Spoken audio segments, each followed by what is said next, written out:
This Twins and Royals series is brought to you by the all-new Chrysler 200, America's import. The road trip continues for the Twins with a stop at Kauffman Stadium. The top two teams in the Central go head-to-head this week. Kansas City with a remarkable 12-game lead in the division, with the Twins still 1.5 games back in the wild card race. So some very meaningful baseball being played here in the month of September. Tommy Milone will try to build off his last start when he tossed 7 shutout innings for his 7th win of the season. Yordano Ventura has been locked in lately as the Royals press on toward October. Happy Labor Day from inside Kauffman Stadium. I'm Jamie Hirsch. These two teams last met more than 2 months ago, and even then, both teams said it felt like a playoff atmosphere. So you can imagine what it will feel like now that we've reached the month of September. Let's set this 3-game series with your series set up. It is as good a time as any for the Twins to take on the top team in the league. The Royals are on a 3-game skid after being swept here at home by the White Sox this weekend. Their longest losing streak, by the way, this year is 4 games. The Twins will get a heavy dose of the Central Division. They've got 6 games left against Kansas City and just 4 games total against teams outside the division. We mentioned Yordano Ventura has been dominant, so much so that he's riding the longest winning streak by a Royal starter since Zach Greinke in 2009. That year, he won the AL Cy Young Award. Ventura will have to contend with the Twins' new everyday Eddie as Eduardo Escobar continues to rack up the hits and the homers with an impressive 12-game stretch at the plate. He's back in the lineup tonight, batting 9th and playing shortstop. And up next, Dick Bramer and Roy Smalley break down tonight's starters, the fire of Ventura, and the craftiness of Milone.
North is presented by Menards. Save big money at Menards on all your home improvement needs.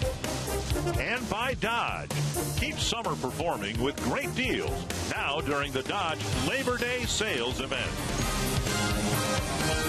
From one first-place team, the Houston Astros, to another, the Kansas City Royals, tonight from Kauffman Stadium, the opening game of a 3-game series.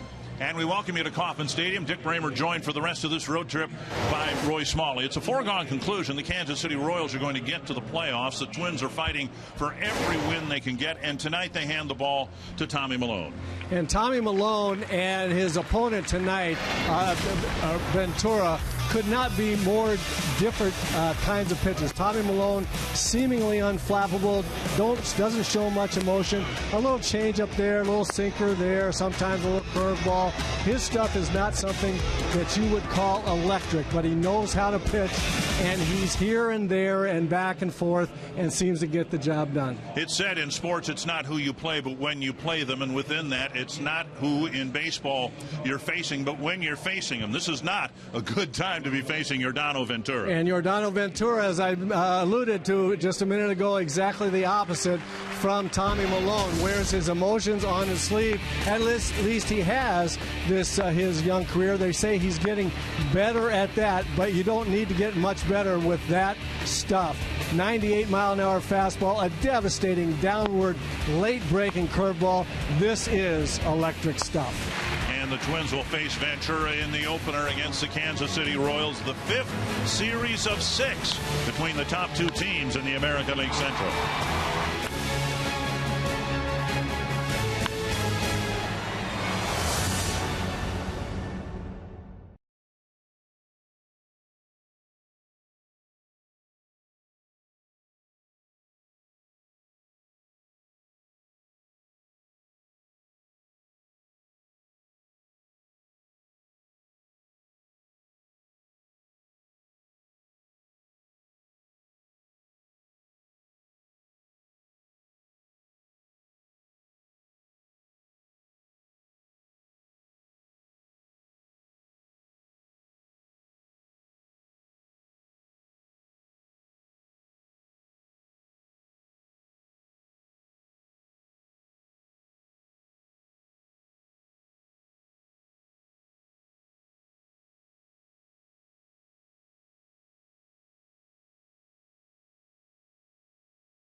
From the city of fountains. Fast forward 2 months, and he's flooded the league with his talent, owning the 60 feet 6 inches between rubber and result. Deep to left field, a towering blast. I didn't think a human being could hit a baseball that far. We watch, we stare, and we talk. What an extraordinary talent. Everybody knew it was gone from the moment he made contact. The fun, the flair, the future. This is where the Sano show started. And tonight, you've got a front seat to see what he does next.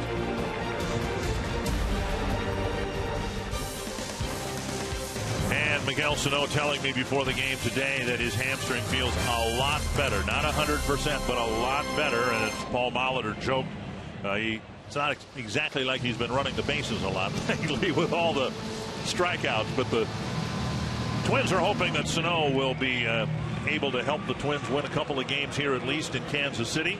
Paul Molitor's first year and a winning record within the division. The Menards batting order for the Twins. Aaron Hicks in the leadoff spot. Brian Dozier, Joe Mauer, Miguel Sano, Trevor Plouffe, Eddie Rosario, Torrey Hunter, Kurt Suzuki, and Eduardo Escobar. And that lineup has its work cut out for tonight against this young man, Yordano Ventura. He of the quintessential electric stuff. 95 to 98 mile-an-hour fastball, devastating curveball. If he's got command, if he's throwing them for strikes, he's going to be awfully tough tonight. Aaron Hicks will lead things off, and you never know from one year to the next how it works out within a rotation when you face divisional teams 6 times. For instance, the Twins will face Chris Sale when they get to Chicago this weekend. It'll be the 6th time in 6 possible times to face the nasty left-hander for the White Sox. This was the first time this year the Twins have faced Kansas City's opening day starter. And the first pitch swung on, fouled back to the screen. I think what you just saw from Aaron Hicks, you're going to see a lot. Going to swinging early against that fastball. 98 the first pitch, fouled back. 99 right there. No reason to wait or take. If it's down the middle, you got to put that one in play hard somewhere. On the corners or that breaking ball, tough duty. And a drive to right field. Gomes retreating. This ball is gone. Aaron Hicks, who homered yesterday, leads off the ball game with his 10th of the year. And I think he got a high changeup there. And we found out yesterday when Trevor May was on the mound that those can go a long ways too. High changeups can go an awful long way. You see the pitch there. Yep, there's a high change. It's probably his 3rd best pitch. And Aaron Hicks jumped all over, which is what you're supposed to do when you get a cookie like that. 4th home run from the left side of the plate. And now Dozier takes up an in, ball 1. Twins hit 3 solo home runs yesterday, and now they start this ball game with a solo home run. And Dozier chops one just within the reach of Moustakas' one leg. Northland Ford defense for the Royals, and Gold Glove caliber defense in a lot of spots. Not in left field tonight. Paulo Orlando's over there. Alex Gordon will be there tomorrow. Lorenzo Cain, as good as they get in center. Gomes is in right. Moustakas and Hosmer very good in the corner spots. Escobar real good at short. Zobrist has played well for the Royals since they obtained him, and of course Salvador Perez behind the plate. Royals still being a little cautious with Alex Gordon. He'll be back in the lineup tomorrow with the Twins starting a left-hander, Tommy Malone. 1 strike to Mauer.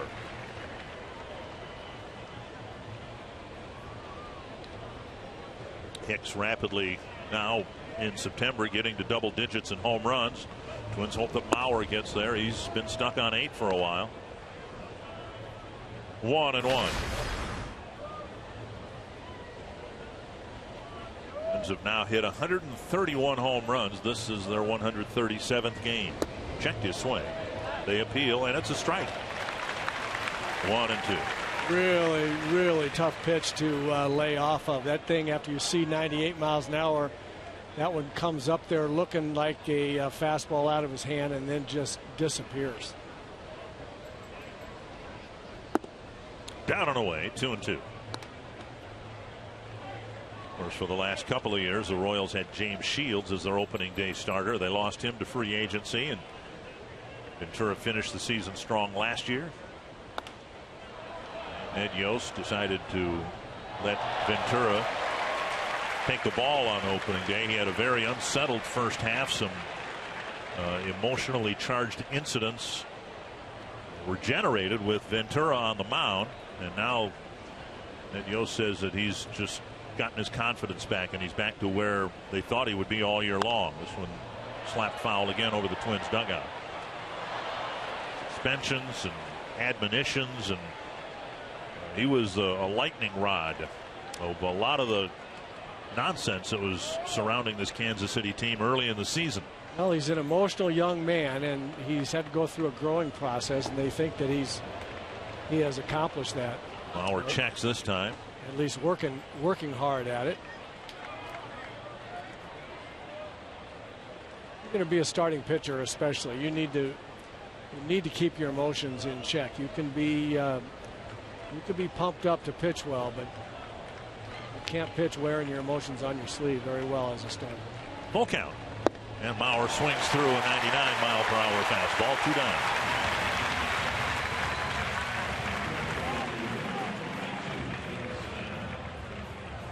And Sano having a good time in his major league debut earlier this year. Getting a home run, driving in a couple in his first series. That was here on 4th of July weekend. You tend to forget that the Twins played most of this season without him in the lineup. He's become such a central figure to whether they succeed or fail. 1-0 to Sano. And now 2-0. Well, we saw it last year, didn't we, Dick? The Twins really without a cleanup hitter, a prototypical fourth place hitter, run producer.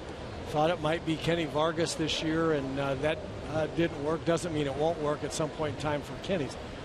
But once they got a real presence in the middle, it has made a huge difference. Zipped inside, 3-0. Sano found himself behind in the count throughout the Houston series, and now it's 3-0. Plouffe on deck, and a decent chance that despite his struggles, Sano will be green lighted. Takes a strike.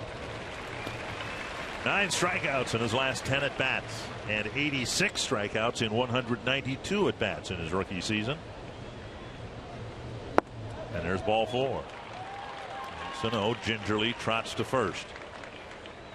You know, the most encouraging thing for the final weeks of the season is what Sano told me before the game, that his hamstring is a lot better. Now, granted, if Plouffe hits one to the gap here and Sano has to try to open it up even just a little bit, that'll be a real test.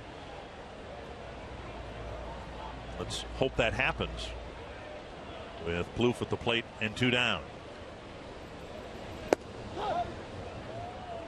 The other encouraging thing, I thought it was interesting what Paul Mahler told us in his meeting with the media before the game today. He said, you know, speaking of Sano's struggles in Houston, striking out 9 out of his 10 at bats, he said, you know, he really has to get back to remembering that a walk is a good thing. A walk can contribute a lot, and he's got to be selective. And we saw that there as Ventura pours in another high 90s fastball strike. But we saw it right there with Sano. Laid off a breaking ball, worked the count to 3-0, and then ultimately walked. That's a good sign. Dug out by Perez. Well, it just seems to me, and remembering that I was someone who couldn't hit in high school, but just the nature of the walk, you're watching 4 pitches. And for a guy who's struggling, hitters talk about, you know, I'm seeing a lot of pitches and I can start to feel it come back. And what I think what they're talking about is just being able to see the ball. And the more you see pitches come at you high and tight at 95, that can be a step forward toward breaking yourself out of a slump. Yeah, it's really true. And what happens with hitters when they say they're not seeing the ball well, or when they are seeing it well, the difference being how early you see the ball and how long you wait before you actually commit your hands to swinging at it. And the hitters will go through swinging at the first thing they see, or else if they're not seeing the ball well, the ball's on them before they're really identifying the pitch. And either one of those things can happen, and a lot of times both of those things go hand in hand. And a ball laced to left field, and Sano gingerly trots to second. Station to station baseball, but a good at bat for Plouffe, and a single will get Rosario to the plate.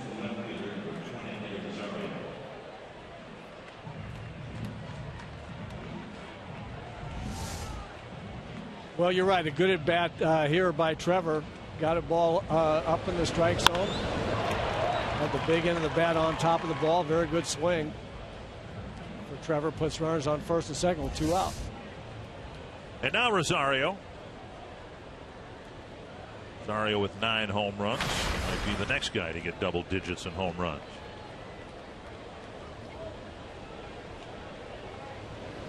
Twins won't get to where the Astros are. Saw 10 different hitters with 10 or more home runs in their lineup. Twins have Dozier with 27, Hunter with 18, Sano with 15. Plouffe with 18. Now a called strike, 0-2 to Rosario. Yeah, there's the nasty one right there. That one, if he's throwing that in that spot, that's pretty close to unhittable. That's just a nasty, nasty curveball. Escobar and Rosario each with 9 home runs. 0-2.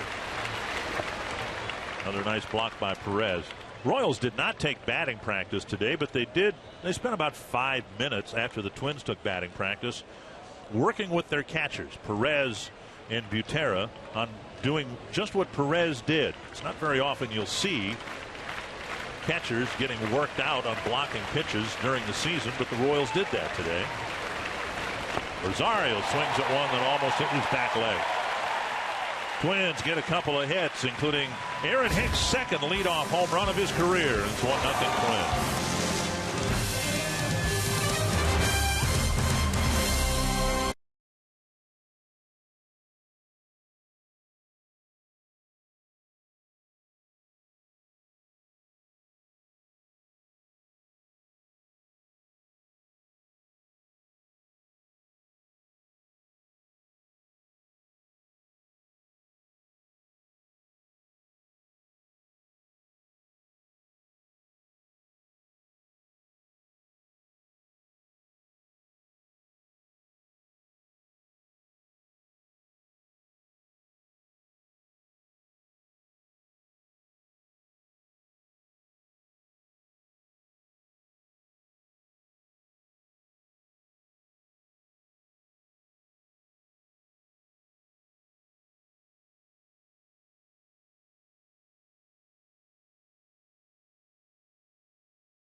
Ball game with a home run as a left-handed batter.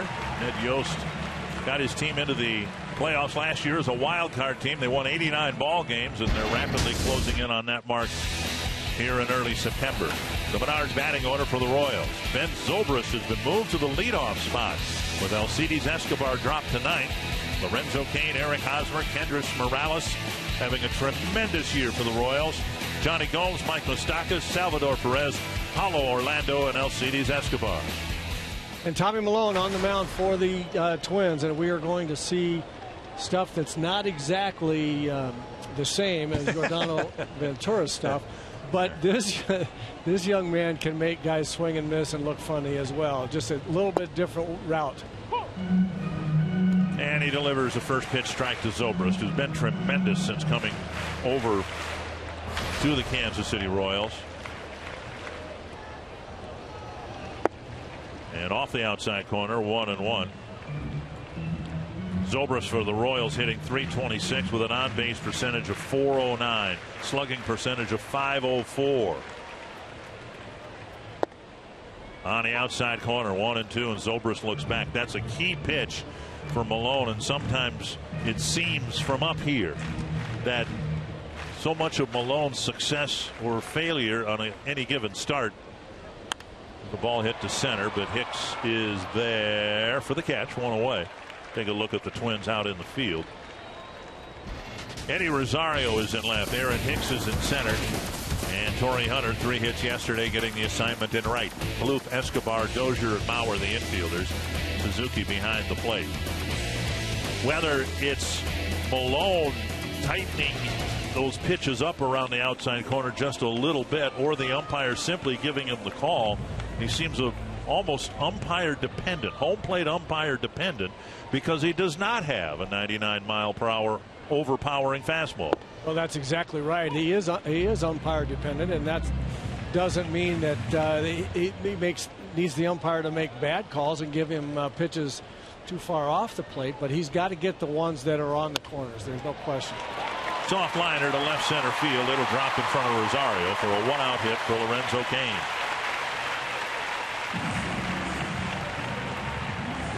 And that'll bring up Hosmer. The other key for Tommy Milone is to be able to get ahead with pitches that aren't fastballs right down the middle. And that means, as he did with Zobrist and the first hitter, his first pitch, fastball on the corner, missed with a change and came back with another fastball on the corner. There he made a good pitch in on Cain. Cain just muscled into the outfield. But it's very important for Tommy to be able to, if he's going to throw fastball first pitch, have it on the corner, mix in curveball first pitch, change up first pitch every once in a while. He is the classic type of pitcher, needs to keep guys off balance.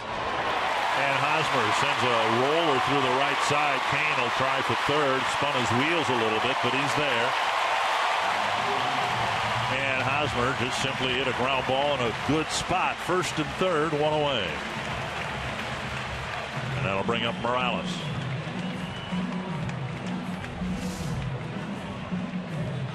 Bauer, of course, holding the runner Cain on. He had no chance to get to that ball. Yeah, not a bad pitch by Tommy. Just a C&I ground ball. If that was hit right at Dozier, then we'd be out. The Twins would be out of the inning, and we'd be talking about what a good pitch that was. Sometimes that happens, and you have to just do your best to minimize the damage here when a couple of guys get hits weekly.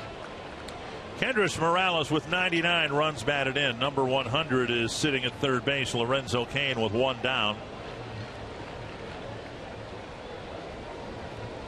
Off the plate, ball one. Royals made a decision to let Billy Butler go. He ended up signing a 3-year deal with Oakland. And they took a flyer on a guy who was a disappointment both in Minnesota last year once he got started in June, and then later with Seattle. And boys, it turned out well. I'm not even sure who votes for the Comeback Player of the Year award, but this guy's going to get some votes. He's every bit as dangerous now as he was in his prime.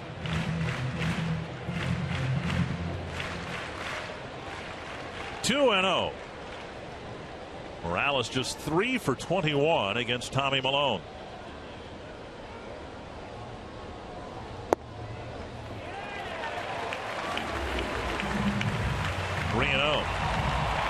Malone just missed the outside corner.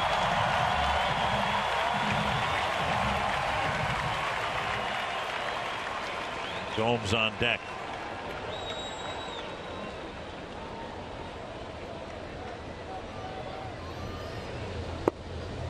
Strike call.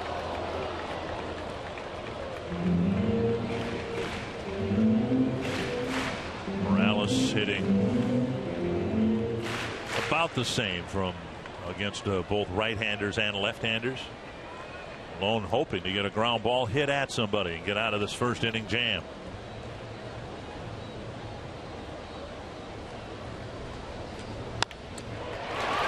Nice pickup. Escobar gets the out there relay to first, not in time. The Royals have tied it, and Morales has just driven in his 100th run. It was hit in the direction of the shortstop, but not right at him. Cain scoring from third base, 2 down. Fine play by that man there, Eduardo Escobar, going in the hole to backhand it. Tommy gets the ball up just a little bit, but the sink got the ground ball. Morales hit it hard. Escobar making a nice play, even with Morales not running well. The ball just hit too far in the hole to be able to get to, but Esco made a nice play there.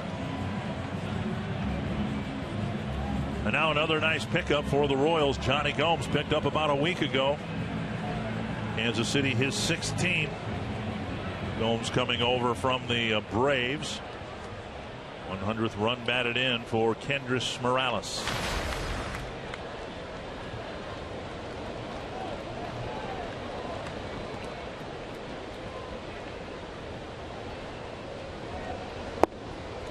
Down and away, ball one. Gomes wasn't doing much for the Braves. Probably happy to get out of it. The Braves are just finishing the season with a miserable stretch.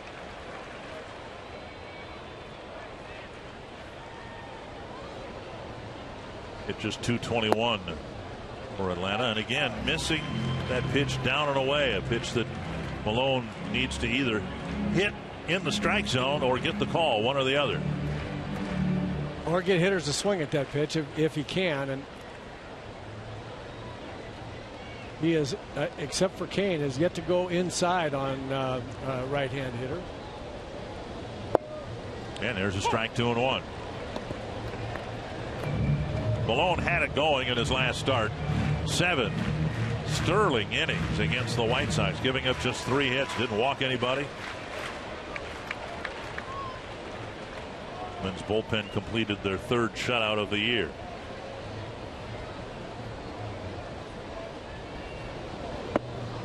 And another 3-ball count.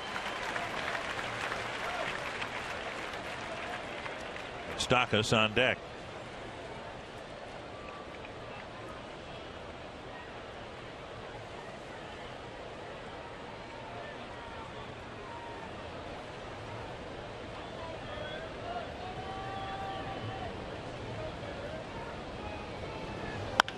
On the ground, nice backhanded pickup by Plouffe. He sets and fires for the final out. A pair of singles and a Morales run batted in, and we're tied at 1.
Each team getting some men on base. The Twins getting a leadoff home run, and Torrey Hunter, who had 3 hits yesterday, will lead things off for the Twins in the second. Then Kurt Suzuki and Eduardo Escobar.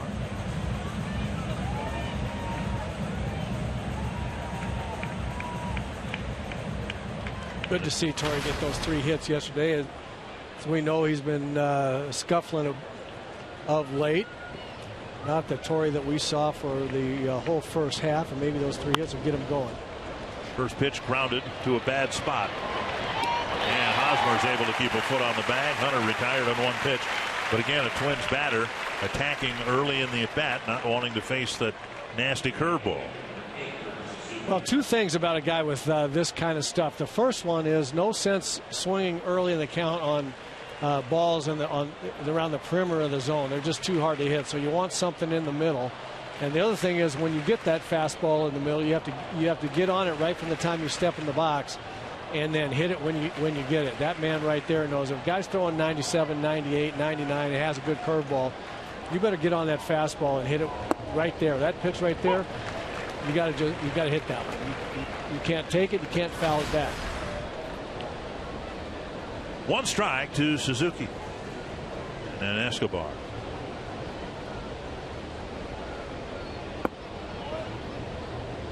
Now, when I say you can't foul it back, of course you can foul it back, and will a lot of times. But in the hitter's mind, what you're thinking is, I've got the best chance of hitting the ball hard on the fastball in the middle of the strike zone. And if I foul it back, I might not see that one again this at bat. Their bouncer to short. Suzuki making his 4th straight start, and Paul Molitor said he may ride him a little bit here to let the veteran help maybe some of the younger pitchers and all that. It might mean more time in the jacuzzi for Suzuki, but he's going to be playing for a while. And that'll bring up the number 9 batter, Eduardo Escobar. Well, he's not been hitting like a number 9 batter, has he? This little guy can generate an awful lot of power out of that little frame, and he's got himself going emotionally, psychologically now. I think he's feeling real good about himself and about his role playing shortstop every day, and he's making the most of it. 1 strike to Escobar. And now outside 1-1.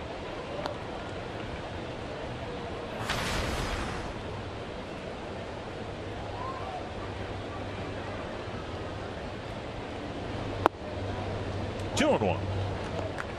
Change up at 90 miles an hour. And Tommy Malone's just got to roll his eyes at that. Tommy said, I throw as hard as I can to get there. And now 3-1. Hicks on deck. But isn't it funny where if a changeup is about 8 miles an hour slower than your fastball, and both of them come out of your hand with the same arm speed, then you can mess up hitters at the plate, regardless of how fast the fastball is. And Escobar chases a high fastball to fill the count. The difference is when you throw 98, you get away with a lot more mistakes than you do when you throw 88.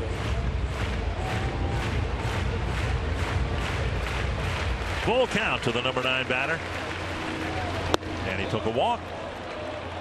Twins taking their 2nd walk against Ventura.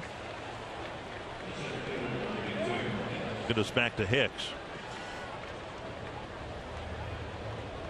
Hicks with a home run as a left-handed batter, and that's a sight Twins would love to see. You look at his numbers from the other side of the plate. Aaron Hicks has an OPS as a right-handed batter of .958, which is tremendous. And maybe over time he'll try to get his left-handed numbers up in that realm as well. Well, he's on his way. He got a high change up there and really had a great swing at it. And what's encouraging about that, you think about the last 2 years, Aaron Hicks' left-handed stroke, he would have either taken that pitch for a strike or fouled it back, and then Ventura would have gone to work on him. The other thing he's doing, you see right here, very aggressive left-handed. You throw a ball in the middle of the plate, fastball to Aaron Hicks now, left-handed, he's going to be hacking at it, and he may not hit it all the time. He may foul it back like that, but he is aggressive, and he believes he can hit that ball hard. That's a different guy up there this year than we've seen the last 2 years. And Hicks fouled off a 100-mile-per-hour strike and took 99 off the plate, 1-2. See, the left-handed side still needs some improvement, but his 4th home run. For a guy who last year gave up hitting left-handed, that's a very definite step in the right direction. Swing and a miss. Hicks strikes out. The Twins are done in the 2nd. We're tied at 1, and you're watching the Twins at Royals. Brought to you by the all-new Chrysler 200, America's import.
22nd. He's coming off one of his strongest starts this season. 7 shutout innings the other week, and I asked Paul Molitor what he can do to build off that start. He said when Tommy's throwing well, he finds a way to get ahead of the hitters early, which makes his pitches more effective deep into the counts, and when he falls behind, then the hitters tend to get even more patient at the plate, and he has some trouble. So Molitor said he wants him to stay aggressive, stay ahead in the count, and it's worth noting, guys, that Malone threw first pitch strikes to 3 of the 5 batters in the first inning, and here starts off Moustakas with the ball. So Dick and Roy will look for more first pitch strikes tonight. And the next pitch hammered to right on one hop to Hunter. It's the 3rd Kansas City single against Malone. The challenge for a pitcher like Tommy Malone, who does not have overpowering stuff, there's a bit of a looming contradiction. You say you got to get ahead, but don't throw the fastball down the middle. And so what that means is if he's going to throw a fastball to get ahead, he's got to be in a great spot, or, and this is as important, he's got to throw some curveballs and changeups first ball pitch as well. Perez has bounced into 21 double plays. Perez has bounced into 22. Oh, 22 double plays. Mauer with a nice scoop at first. And we'll see if the Royals challenge that. Mauer looked like he had the ball come up and maybe pinned it against his chest. And we'll see if the Royals decide to challenge. And apparently not. 2 down. Very nice play by Joe. That was a tough hop right into his midsection, and he had to stay with that. That's not the classic backhand or forehand swipe that first baseman would rather play. Trevor takes his time, Dozier takes his time, and the ball is kind of an in-between hop. That's a very nice play. That's an in-between hop that Joe stayed with. Moustakas veer off into center field. He was nowhere near the second base bag. 2 down, and now Orlando. When I say in between hop, that's as opposed to a long hop or a short hop, both of which are pretty easy to catch. Short hop being the one that bounces bang bang right into your glove, and then of course the long hop is by definition pretty easy to figure out. It's the in between one that you don't know if it's going to scoot or how high it's going to bounce up, and you really have to make a good play to stay with it. And at first base, at least, that throw that lands about 8 to 10 feet away from you, right? Somewhere's in that vicinity? Yeah, a little closer than that, probably. 8 to 10 feet, probably about on the outer perimeter of a long hop, but anywhere inside of 8 feet to right in front of your glove is kind of an in-between hop, yes. 3-1 to Orlando. And Yo said before the game today that Alex Gordon would be back in the lineup tomorrow and very likely hitting second because he, like Zobrist, is a high on-base percentage guy. And the Royals are trying to, get Gordon accustomed to playing every day again, 3-2. But they're tinkering with the lineup. Escobar had been a leadoff guy almost all year long in every game, and now he's dropped down to 9th. Royals are prepping for the playoffs. Yeah, so far with Zobrist hitting up there, they gain about 100 on-base percentage points from Zobrist or more. Zobrist over Escobar. Foul back and out of play. They have never really had a bona fide leadoff hitter under this regime and this group of players. They've tried a lot of different people. Alex Gordon is a leadoff guy, and when Alcides Escobar went up there to the leadoff spot last year and did very, very well, that really coincided with the Royals kind of taking off, and he just was not able. And I always felt like that was a very, very important part of their offense. If Escobar could handle the leadoff role, has not done it really well. About a 300 or so on base percentage. Ooh, Duki fouled off that right forearm. Yep. Yeah. See, catchers for self-defense measures will take that arm, the throwing arm, and tuck it behind them, except when there are men on base, obviously, and Suzuki didn't do it that time and paid the price. 3-2. More time in the jacuzzi for Kurt Suzuki. That's up the middle. It hit the mound. That gave Dozier a chance. He flips to first. And Orlando, who runs well, is retired. And in the end, Malone faces just 3 men.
Now stop and take a picture. It's time for you to tweet your strongest fan photo.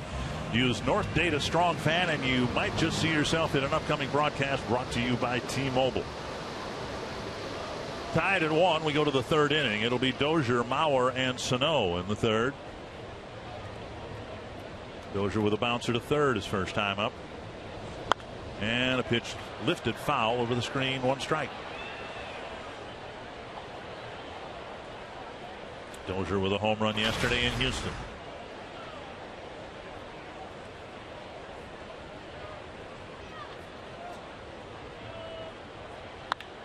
The ground directly to Escobar. Well, they're going to need to pick out a different guy. 1 away, and that'll bring up Mauer. Which is hard to do on this Kansas City team. There's a team full of very, very good defensive players.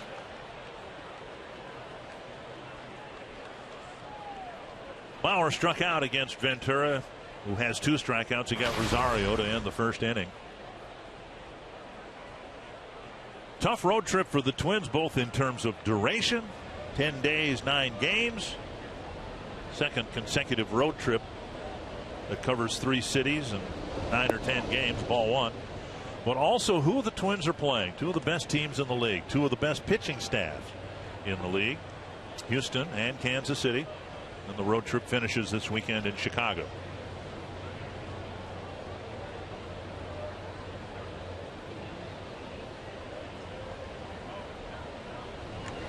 And up and away, 2-0.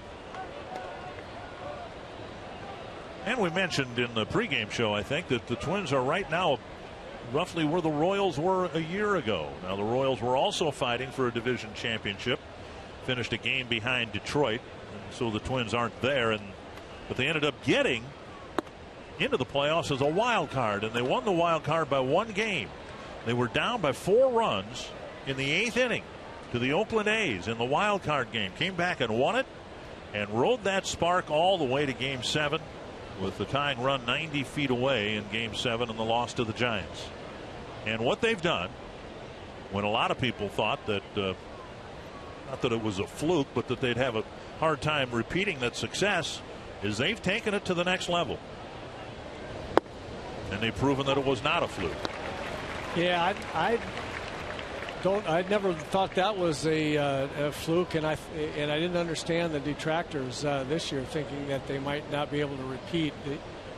They have a pretty good formula right now, and in many cases, Joe draws a walk, in many cases, it's the kind of the classic up the middle, great defense, guys that hit well with runners in scoring position, hitters that are taking the next step.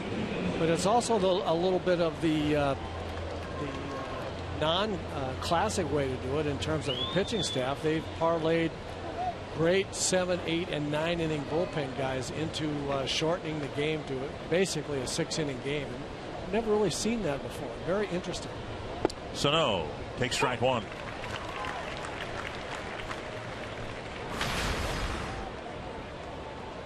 Sano drew a walk his first time up.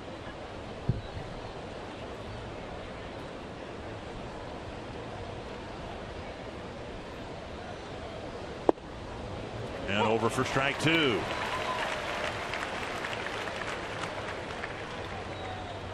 Kent Herbeck just sent me a fan photo of his daughter watching the Twins game from the back of her truck.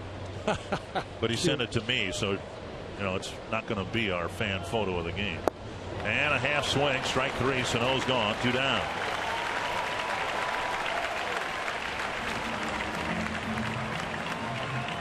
And that'll bring up Trevor Plouffe.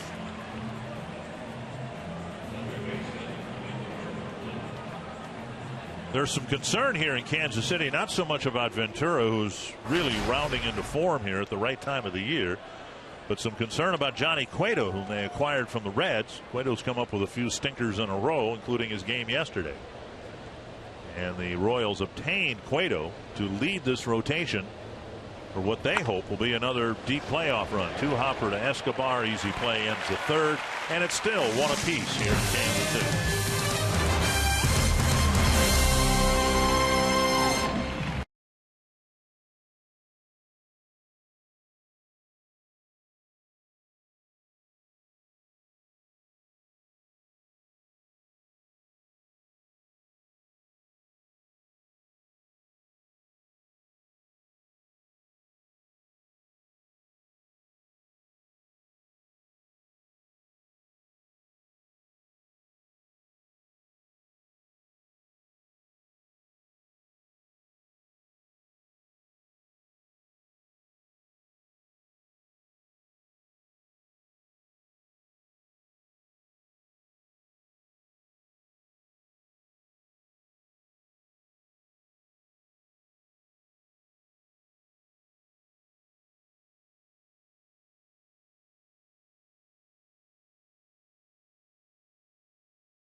Northlandford.com.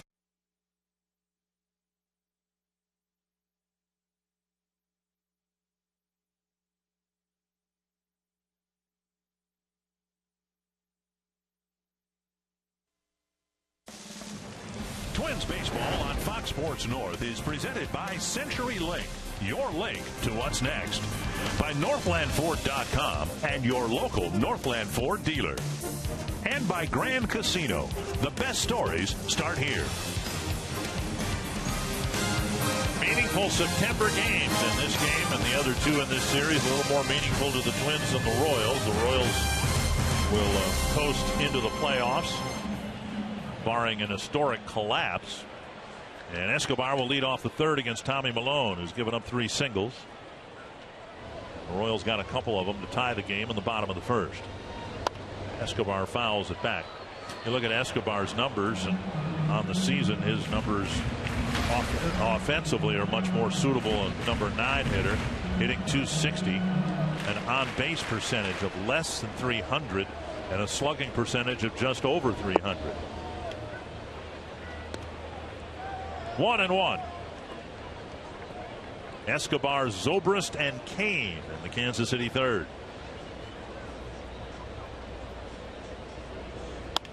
Bouncer to short. Should be an easy play for Escobar. And Escobar trots down the line. We've seen some of the Royals players do that as if it's early September and the hamstrings are a little bit of an issue. Today's Cold Hard Fact brought to you by the Silver Bullet Clean Crisp Coors Light.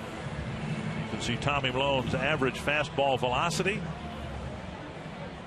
Well, there are guys out there throwing a little bit softer than Tommy Milone, including Chris Young of Kansas City. Mark Burley's struggling for the Blue Jays right now, and they say that his spot on the rotation is a little bit in jeopardy. And Jared Weaver trying to get by with an average fastball in the low 80s. It reminds me of Brad Radke toward the end of his Twins deal, but his shoulder was shredded and he was just getting by on guts alone. Off the outside corner. Zobrist hit a fly ball to center his first time up. When we were talking about Tommy Malone's velocity there, we saw it at roughly 88 miles an hour on average, and yet still he can get in on hitters. And out in front, here's a pop-up short left. And Escobar with the call and the catch. 2 down. Bring up Kane. Twins take on the Tigers September 14th through the 16th at Target Field. Tuesday features the U.S. Bank Value Pack. Purchase a U.S. Bank Home Run Porch View ticket. Receive a free Schweigert hot dog and Pepsi. Wednesday is Student Day, presented by Rasmussen College.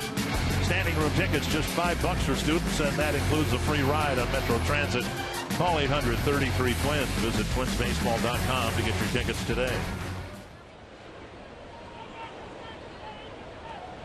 Here's Kane. Single to center, was worked to third on Hosmer's pitch, or single on the very next pitch, and then scored on a Morales ground ball. 1 strike. Lorenzo Cain has made himself a very, very good hitter, and he absolutely destroys left-handed pitching. Hitting left-handers at a 350 clip.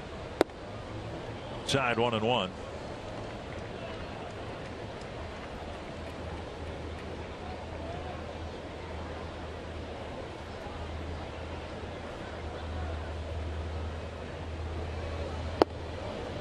And a strike called. And it's 1-2.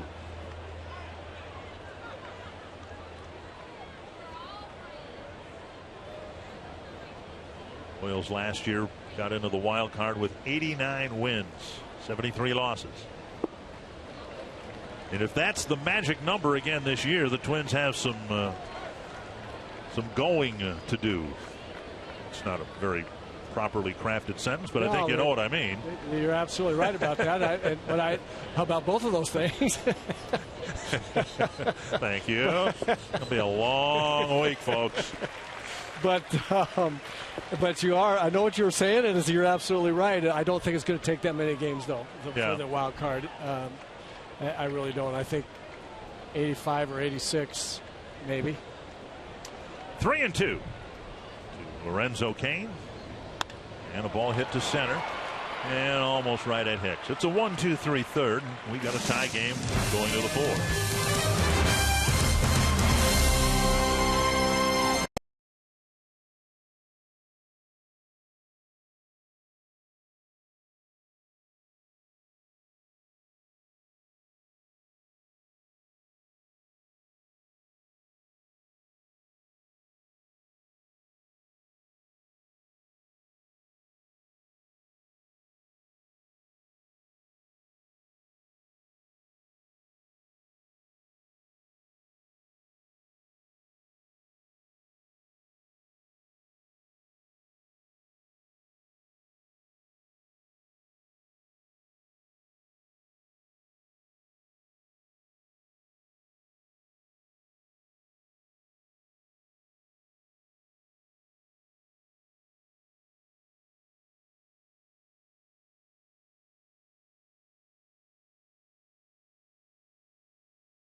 Brought to you by the all-new Chrysler 200, America's import.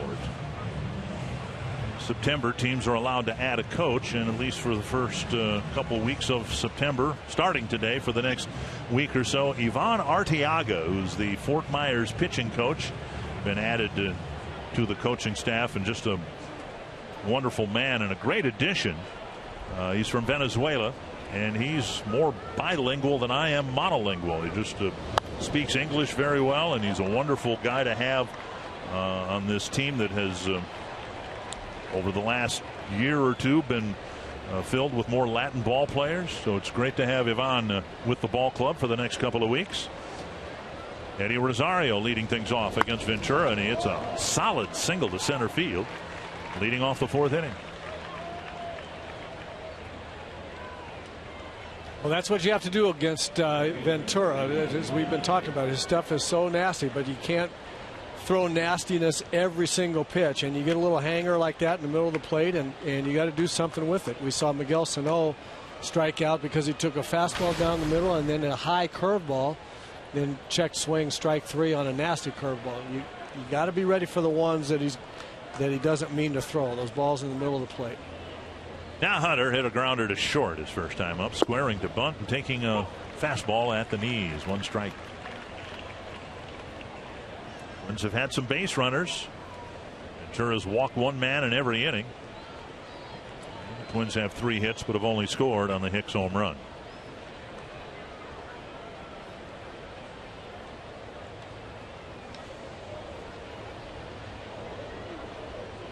Pickoff throw that nearly sailed by Hosmer.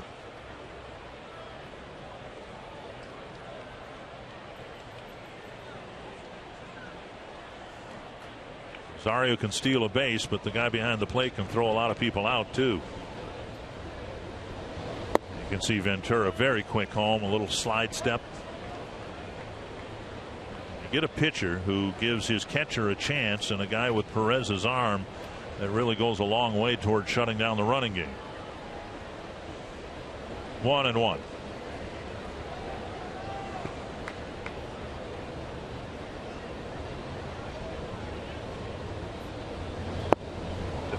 Strike call. Torrey doesn't like it. 1-2.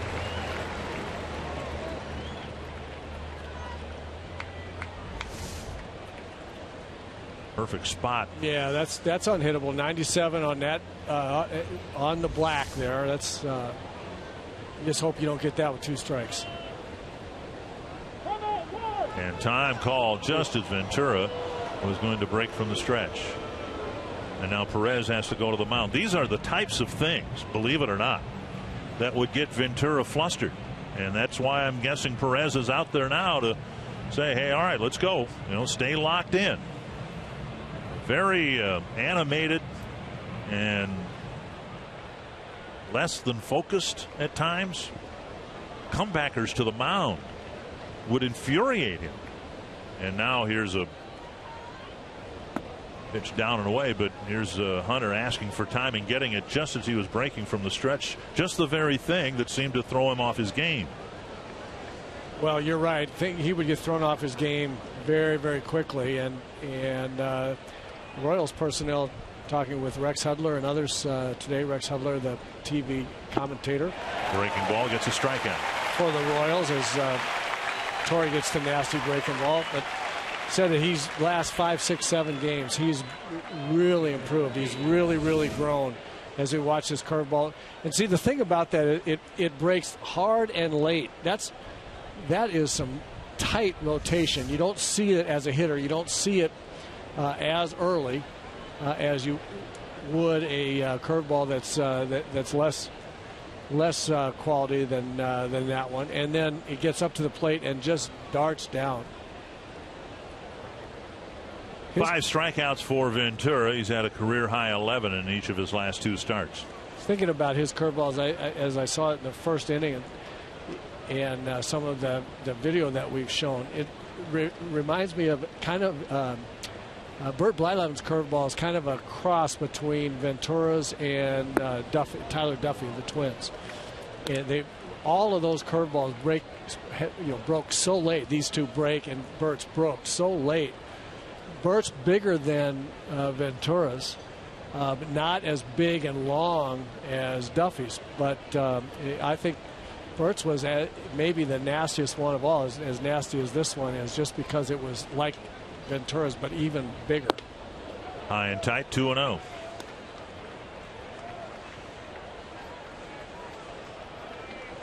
But this guy's curveball, very, very difficult to hit.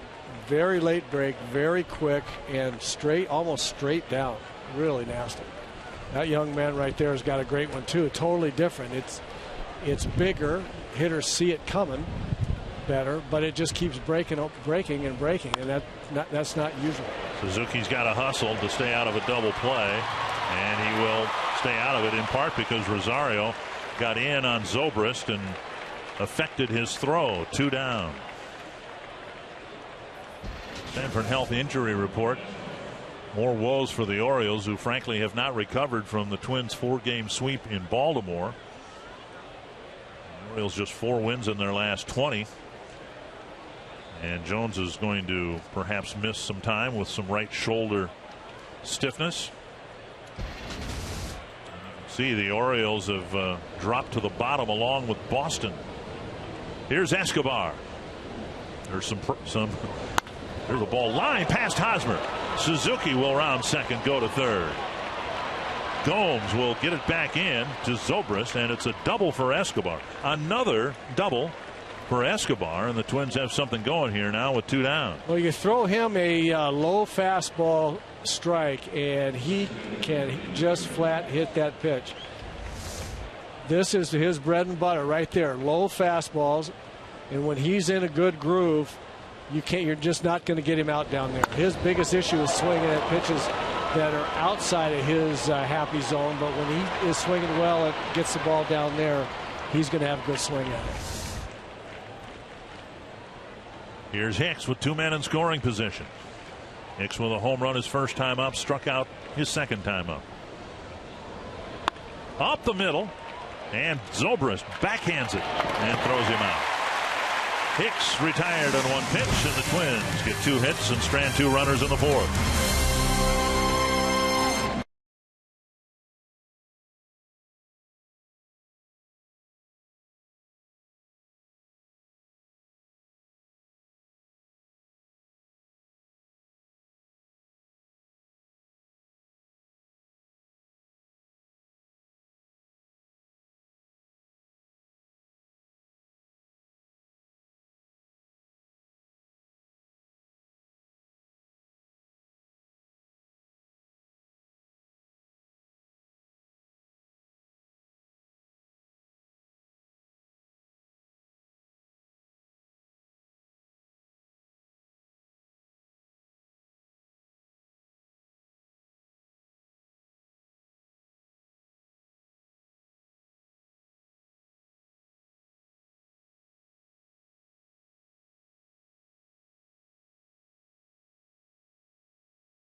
America's pregame as Mike and Molly bring you live reports from around the country. That's Mike on the left, Molly on the right.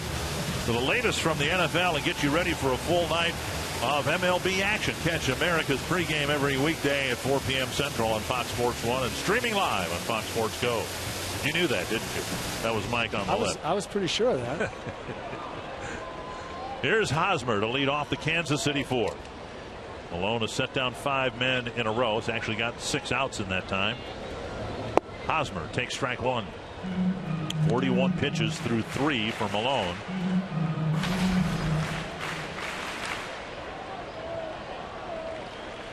Hosmer singled in the first pitch he saw in the first inning. Now Malone misses inside.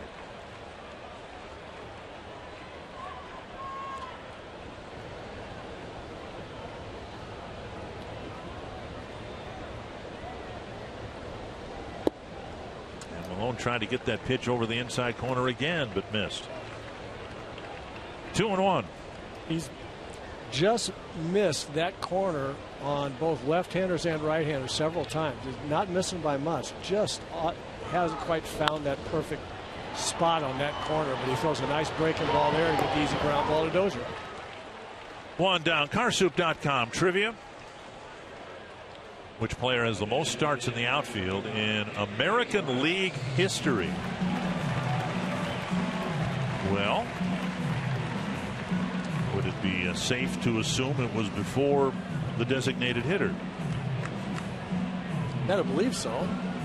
So could we go with, say, someone like Al Kaline? Kaline would be a great call. Played great defense for a long time, and that's really the key to it, I think. Foul back and into the Twins radio booth, and Dan Gladden fanned on it.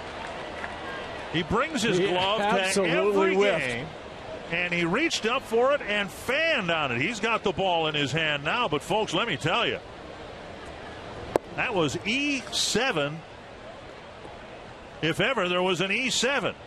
Now he's giving it to Mike Herman, the director of team travel, and with a great deal of embarrassment and chagrin. I'm embarrassed for Dan. Swing and a miss. Now he's over there pounding his glove. It's too late now. He picked it up off the floor. That's embarrassing. He brings the glove out. Sure, it hit right. Yeah, he's going to blame the wall. Wow. He's got a glove. My goodness. How'd we win 2 World Series with him in left field? We wondered that ourselves. At least in '87, we kept looking at Teague going, really? No. 2-2 to Morales. Just kidding, Danny. I love you. Little bit low, and it's a full count. Morales drove in the Kansas City run with a ground ball to short in the first inning.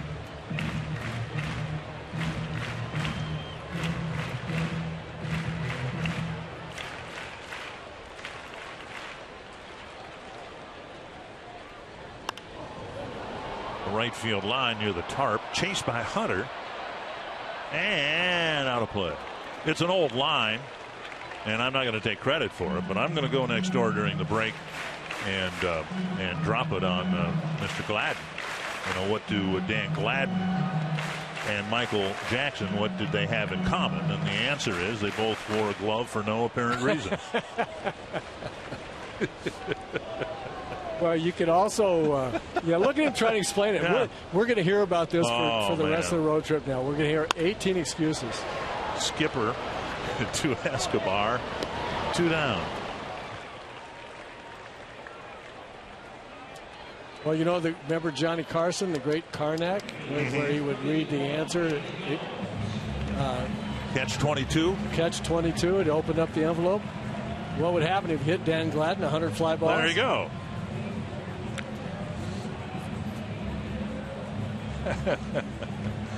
Well, they're watching. Yeah. Looks like it's still in the box. It's never been used. 2 down in the 4th. Here's Johnny Gomes. And here's strike 1. That's a nice pitch. That's what I was talking about earlier, about dropping that curveball in first pitch every once in a while. Just something else to put in the hitter's mind so that he can get ahead and then nibble on the corners with that fastball. Outside, 1-1.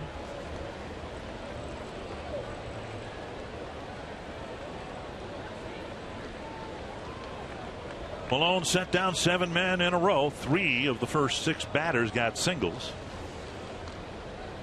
Now a foul back. What we've seen from maybe profiling, I don't know, Malone types, Burley types, Jamie Moyer types. Once they have that game, perhaps like the one Malone had against the White Sox, they tend to get locked in, it seems like, for 5 or 6 games. I have no idea why that is, but they have the command, the confidence. Where did that pitch miss? To run off a sequence of good starts, and that's exactly what the Twins want from Malone now. That ball was right where he wanted to throw it, right at the bottom tier of the strike zone. Sometimes a pitch like that will cross the plate, as Foxtrot showed us, as a strike, and then sink so much the catcher has a hard time catching it, and that will influence an umpire. And where Kurtz caught that ball, he had to almost swipe down at it backhanded, and I think it might have influenced the umpire's decision there, because that Foxtrot showed us that crossed the plate in strike fashion, strike location. Full count with 2 down. And another close pitch, and Gomes draws a walk, and Malone looks a little perplexed. Yeah, Tommy wants and needs that pitch, and Kurt caught this one well. This one caught the top of the strike zone with the top of the ball, it looks like. Bert Blyleven would say that is a strike by a long shot. It did look like it clipped a little bit of the strike zone. Matt Holberg got a little monologue from the Twins dugout. Here's Moustakas, singled his last time up. He's the last Kansas City batter to get a base hit. Twins have a pull shift on for Moustakas, even though he has done a very nice job using the whole field. The reason he's hitting about, this is not an exaggeration, about 100 points higher this year than he was last year at this time is because he's used the whole field. Yeah, he's completely changed his batting style for the better. He used to stride in toward the plate, try to get around the ball and hook everything to right field. And he's stayed a lot quieter this year. 1-1. Used the whole field, as you said. He's become a much better hitter. I think he was so conscious of trying to hit the ball out in the ballpark to right field, and he tried to make every pitch by body position. He would try to make every pitch a pitch that he could pull, and he's forsaken that approach and using the whole field, and it's been much better for him. Popped up, and it's backing out of play. You know, with all the grief we gave the radio guys, now let's cross our fingers that we don't get one up here in the TV booth. Well, I mean, there's a reason why I don't bring a glove up here. Yeah. I mean, I have no intention of trying to leap out and catch it. But you see his hits by direction here. I mean, that's a great dispersion right there. And you're right. That's worth 100 points in your batting average. Just that statistic right there. And here's an oddity. Now with 2 strikes, the Twins bring Escobar and pull him over to the left side of the infield. Prior to 2 strikes, he was on the right side. That's where we've come in this game. That's how sophisticated the scouting reports and all the techno charts have become, because especially with 2 strikes, then Moustakas has proven that he's willing to wait longer, identify the pitch, and if that means he has to hit the ball back on the plate and slap to left, he'll do that. 2-2, and I think we've seen that in a couple of his at-bats against the Twins. The willingness, the ability, and then within that, the willingness to just use the whole field and hit a ground ball to the left side if that's where the pitch is. 2-2. Malone's already had 6 3-ball counts.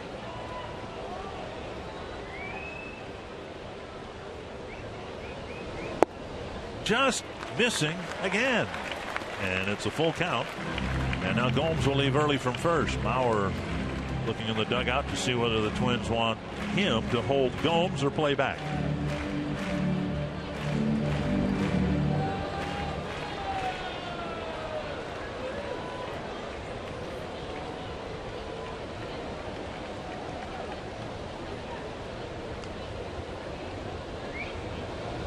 Way out in front of a 75-mile-per-hour breaking ball. A scoreless 4th. We're tied at 1, and you're watching the Twins and Royals, brought to you by the all-new Chrysler 200, America's import.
Mountain Dew fans of the game, hoping that the Twins can win the opener here, get back to 500 on this road trip. A very interesting, competitive series in Houston. We'll see if the Twins can maybe pick up some ground in the wild card race. Brian Dozier will lead off the fifth in a tie game. Twins start the day exactly where they were when this road trip started, and I think that's ultimately going to be the challenge for this Twins team, to try to at least be where they were when this road trip started and when the road trip ended. If it's a game and a half when we come back to Target Field, I think everybody would be fine with that. There's no question about that. I've thought for a long time that they need to hold serve as best they can on the road and continue to win at home. And there's that one added feature now. Oh, ouch. Dozier will feel that for a while. Yeah, I'm sure that hit somewhere other than where the protective pad was. I think he slammed that into his ankle below that pad. Watch it again. Yeah, right on the ankle. And that pad did not help. And even if hit right on the pad, if he's hit it there before and it's already bruised a little bit, the pad would not help. And believe me, I speak from experience. Had that happen a few times, did you? Man, I did that a lot in my career. 1-1 to Dozier. Swing and a miss at the fastball. But just to finish up, I think this road trip accentuates the fact that, you know, a 5-4, even 4-5 road trip just fine if they're able to continue to play as well as they have at home. No, fly ball to center. Kane all kinds of time to get underneath it. One down. It'll bring up Mauer. Twins take on the Indians September 22nd through the 24th at Target Field.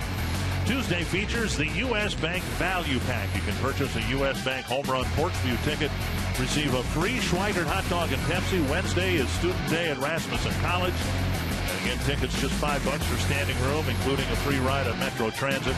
By now, you should have the phone number memorized, if not tattooed somewhere on yourself. 833-TWINS or twinsbaseball.com. Here's Mauer, and there's strike one. And speaking of that Cleveland series, when the Twins finish here at Kansas City, other than 4 games at home against the Angels, they have the White Sox this weekend, and then home series against Detroit and Cleveland before finishing up with Kansas City home as Joe grounds a single into center field. Mauer aboard with 1 out. Sano coming to the plate, and let's find Jamie Hirsch. Well, guys, this will always be a very special place for Miguel Sano, who made his major league debut here on July 2nd. And he laughed today when I asked him how different he feels now than he did the last time he was here. He said he is so much more comfortable. Everything from knowing exactly where his locker is when he gets into the clubhouse to then being able to sleep at night at the hotel. He said he's much more relaxed after these 2 months in the big leagues. But don't forget, in those 4 games here, he went 6 for 15 with 2 doubles and 2 RBI. So he looked pretty relaxed at the plate to begin with. I think that's what the Twins are trying to get him to do now. Thank you, Jamie. Get relaxed at the plate. Had a terrible time making contact. 10 strikeouts in his last 11 at bats. Landed 3 feet in front of the plate, and Mauer thought about it, and Perez had to do a dance around an awfully big pole in the middle of the dance floor. Miguel Sano.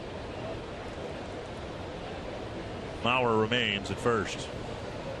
We saw Sano check his swing there on a curveball in the dirt, his hands coming way forward. That just means that he really is in a hurry to get out in front of the fastball, something that he really has not done. And every hitter, Sano included, goes through those streaks. Breaking ball missing, and it's 2-1. That one a little bit better, but the one before that, watch his hands come forward. Now that ball's not even close. That's a 57-footer that his hands come forward like he's going to offer at that pitch. That means he's really jumping out on fastball speed early, trying to pull it. And he was not like that before. But if your guy throws 97, 99, 100, that's going to cause a lot of hitters to start to swing early, isn't it? Yeah, but it doesn't matter if someone's throwing 91 or 98. If you're jumping out like that, it means you're trying to hit the ball too far out in front. You can still hit 98 miles an hour back over the plate a little bit. And Sano with a big swing at a breaking ball and another strikeout. 11 strikeouts in the last 12 at bats. 2 down. Fox strikes presented by Dodge. He had to swing at it because it would have been a strike. It's a great curveball. That one's not the one that struck him out. He took a kind of a high hanging curveball for a strike, and he missed a fastball early for the first 2 strikes. And that one you're not going to hit. You got to hit one before you see that one with 2 strikes. Right call to Plouffe. Plouffe with a single and a ground ball to short.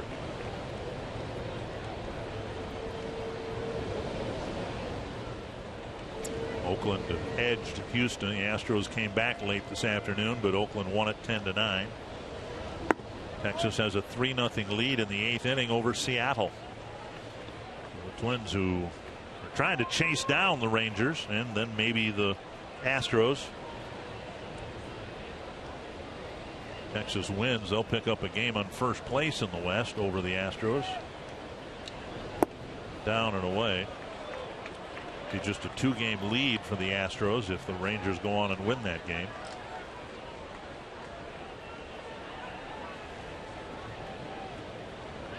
Twins did enough, had enough good at bats to beat Dallas Keuchel yesterday in Houston. Now they got another challenge on their hands with Ventura. They didn't win the game yesterday, obviously, but they had a 3-1 lead late.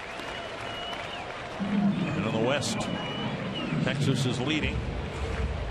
The Angels, game behind the Twins, are fading a bit. 2-2. I think the Texas Rangers are really, really dangerous here down the stretch. I think it's very, very possible that they catch Houston. 3-2. We were saying that over the weekend that this might very well be a playoff preview. Could be just a 1-game wild card game. Astros might be the wild card team. Twins might be in it. Teams played to a 6-game draw, each team winning 3. A couple of shakeoffs by Ventura. Bauer will take off on the 3-2 pitch, and it's ball 4. And Rosario will have a chance with 2 men aboard. Twins have left 6 men on against Ventura and have scored just the 1 run on the Hicks home run. Well, that's a nice at bat by Trevor, getting a runner into scoring position with a base on balls by not swinging at balls outside the strike zone. And that's another component in how you have to attack Ventura. Really, really have to make him throw the ball in the center of the zone, and that's the ones you want to swing at, as we've been talking about. But you also have to take all close pitches and pitches that appear close but are outside the strike zone. You just have to make him throw a lot of pitches, make him get in the middle of the strike zone. Here's Rosario, a single his last time up. Wide of the plate, ball 1.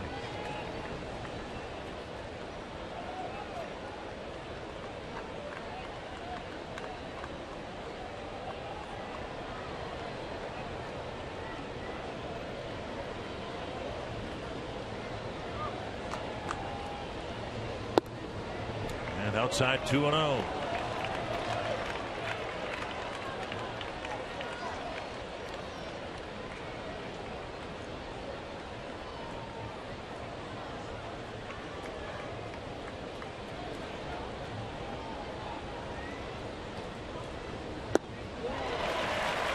Swing and a miss. 2-1. That's a real good pitch there by Ventura. 2-0 fastball situation. Rosario clearly looking for a fastball, and he threw him a pretty nice changeup. Ball in a good location, down and moving down and away. That was a tough pitch on Rosario.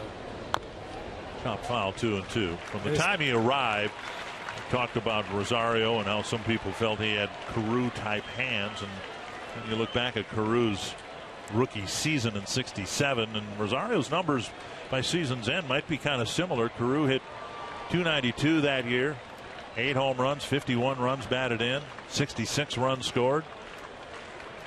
See what Rosario can do here on 2-2.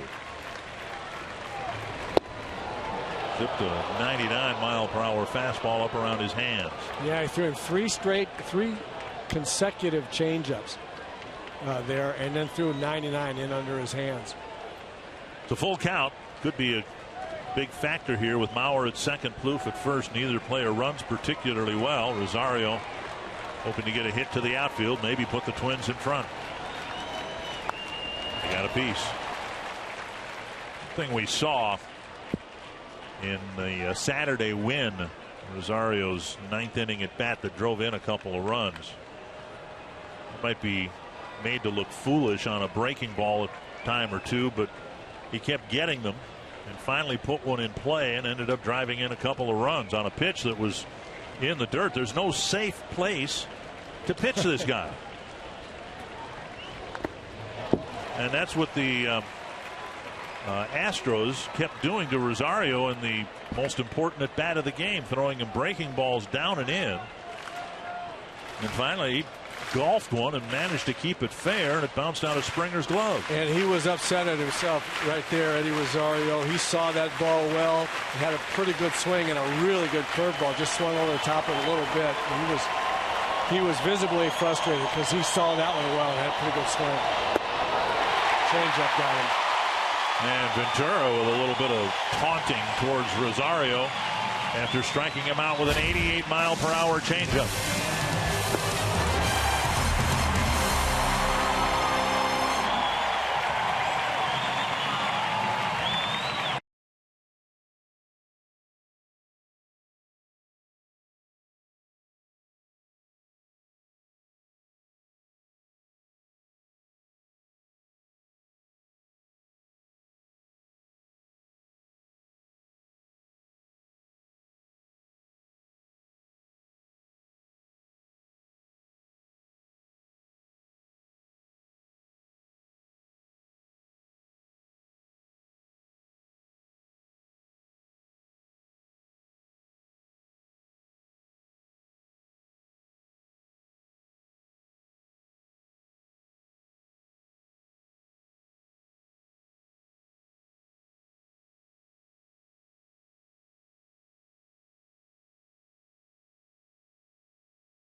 At Twins home games, bring your Circle Me signs.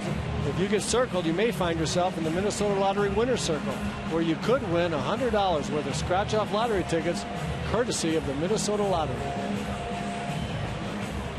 Well, the Twins hoping that they can win the opener here. Tommy Milone has pitched well here through 4 innings. A couple of singles led to a run in the first. He'll face the bottom third of the Kansas City lineup: Perez, Orlando, and Escobar. And from Houston, where the Astros have a home record, winning 2 for every loss. And now the Royals have essentially the same thing going, even though they were just swept here by the Chicago White Sox. 47 wins, 25 losses. 1 strike to Perez.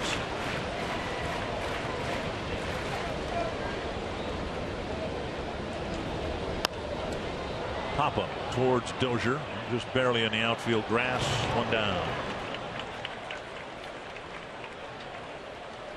There's classic Tommy Milone right there. A fastball paints the outside corner, and then a big slow curveball gets Perez out in front. Gets the pop up, and that's what happens. That's what Paul Molitor was saying.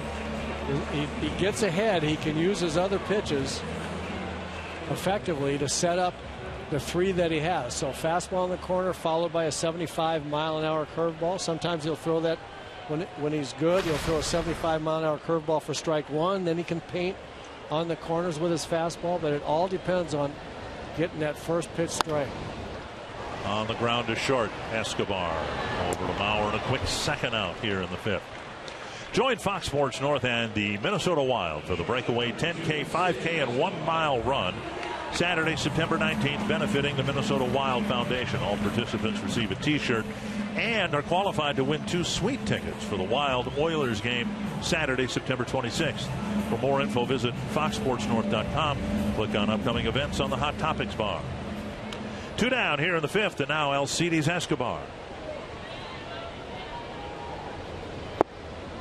Strike 1. Escobar with a bouncer to short. We've seen Malone get a lot of ground ball outs here. There's the outside corner he's been looking for all night long. He hit it 0-2.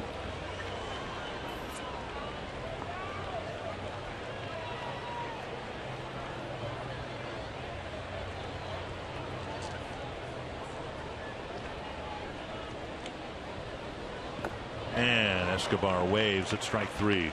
Might be Tommy Malone's best inning as the Royals go down quickly 1-2-3.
Sports North is presented by Toyota. See where Toyota takes you. Test drive one at your Toyota dealer. Toyota, let's go places. By Sanford Orthopedics and Sports Medicine for the everyday competitor in all of us. And by McDonald's. Have bold for breakfast with the new chorizo burrito from McDonald's. Tommy Malone faced the bottom third of the Royals order in the bottom of the 5th, and now Ventura will face the bottom third of the Twins order in the 6th. The difference is this is the 3rd time through the order for the Twins, and Hunter lines the first pitch sharply to center for a leadoff single. That'll bring up Kurt Suzuki. See what the Twins do here. Escobar, the number 9 hitter, but he's really done well. And not very often you'd ask a number 8 batter to bunt for the number 9 batter, but Escobar has been one of the hotter hitters for the Twins. You're at a point in the game, and this seems to be kind of the fulcrum of a lot of the Kansas City games, the 6th inning, because if they've got the lead after 6, they've got the shutdown bullpen to make the lead hold up. If you've got the lead in the 6th, well, then it's a different story. And Suzuki bunts but foul. Yeah, you see different guys in out of the Royals bullpen in the 7th inning or later if the score is tied or the Royals are behind, certainly, than do if they're ahead. And that's what we've been talking about. We talked about it in the open and a little bit earlier in the ball game, just how good the Royals are if they've got the lead by the 7th inning. Now a pop-up out of play. So very, very important to try to grab a lead here in the 6th inning. Now Suzuki in an unenviable spot, 0-2 to Ventura.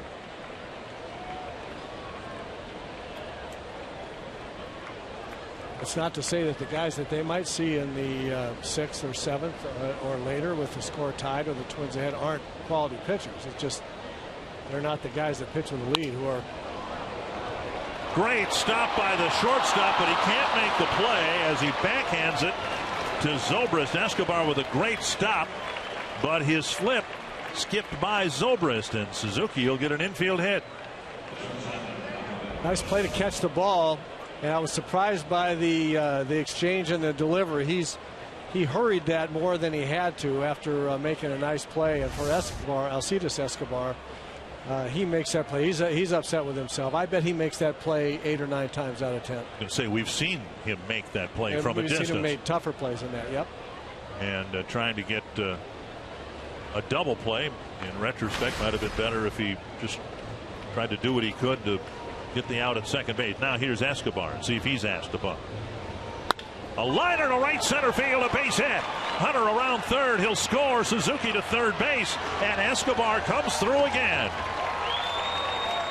3 hits to start the 6th inning, and the Twins have a 2-1 lead. And I love that non-bunt call by Paul Molitor. He's got a hot hitter at the plate. He's got a bunt situation, which likely will bring a fastball from the pitcher. Escobar, the low fastball hitter. He's already hit one down the line. He gets another one and drives this one. I think this is a great call by the manager. The book says you bunt it. You absolutely bunt the guys over right there. And Paul Molitor going with the hot bat, and the odds saying that his hot bat might get a pitch right where his hot bat likes it. I love that call, that non-call right there. Now, the matter of importance is the runner at third base. You're looking at Escobar, who drove in his 45th run. He's 2 for 2 with a walk against Ventura.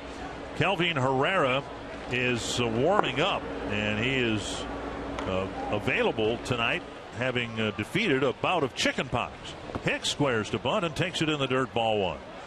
Royals had a couple of players, Alex Rios and Herrera, set down for a couple of weeks with chickenpox, but they're both ready to go.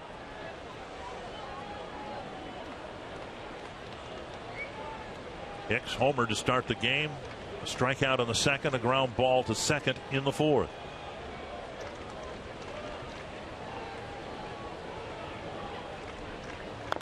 Chopped foul, and it's 1-1. I'm a little surprised that it's that Ned Yost is going right to Herrera potentially. I don't know what the Royals bullpen, the front guys before Herrera and Wade Davis and Holland, how much they've pitched lately. I don't know that maybe Herrera is the only guy available at this stage of the game, but he's usually the 7th inning guy with the lead, or at least a tie score.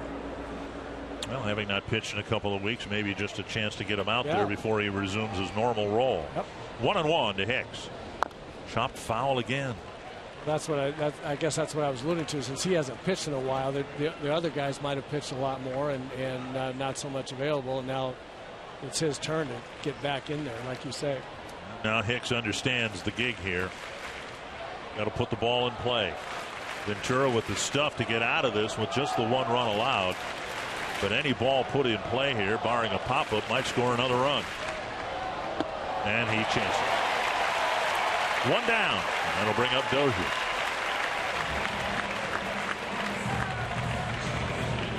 Zubaz Palooza is returning to Target Field. A special offer includes a reserved seat for the game Friday, October 2nd against these Royals, plus your very own limited edition Minnesota Twins Zubaz pants.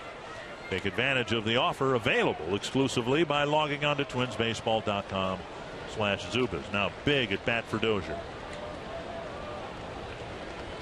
And he squares the ball, gets away from Perez. Suzuki will score, and Escobar to second base. And it's a 3-1 ball game.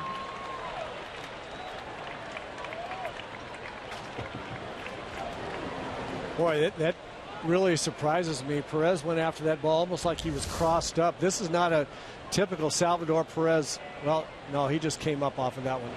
Ball actually hit the shin guard of Pat Holbrook, the umpire. At first I thought that pitch fooled Perez, but it didn't. He just didn't go after it in a very Perez-like fashion. Escobar at second, one down. Dozier takes a strike, 1-1. But Dozier may have distracted the catcher. Is that even possible? With, you know, well, you would say yes. Of course, it's possible. You just don't expect to see it from a catcher with that kind of defensive ability that Perez had. Popped up, back and out of play, and it's 1-2. Couple for the Twins here in the 6th. They've left 8 men on through 5. They'd like to get another runner, and specifically Escobar, in from second base.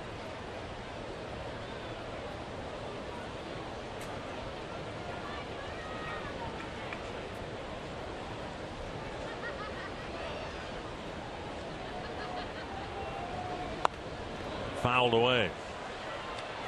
That's as close to a hanger as you're going to get right there from this guy for the most part. That wasn't his nastiest. And Brian had a pretty good swing at it, just couldn't quite square it up. Dozier's hit 2 ground balls and a fly ball, 0 for 3 against Ventura.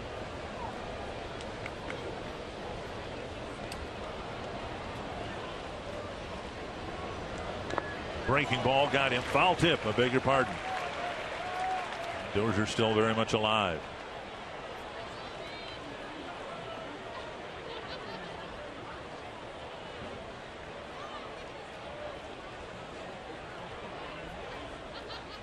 Three hits so far, a couple of runs in the 6th. Turns out hitting the Royals 8-3.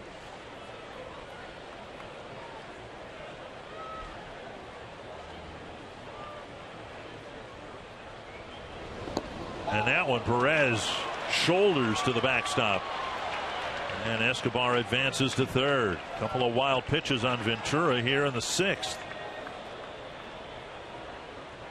2-2 to Dozier, and we'll see what the Royals do with their defensive alignment here. There's nothing he could do about that one. That ball thrown 97 miles an hour or so directly into the left-hand hitter's batter's box. Royals will bring the infield in here with the count 2-2 to Dozier.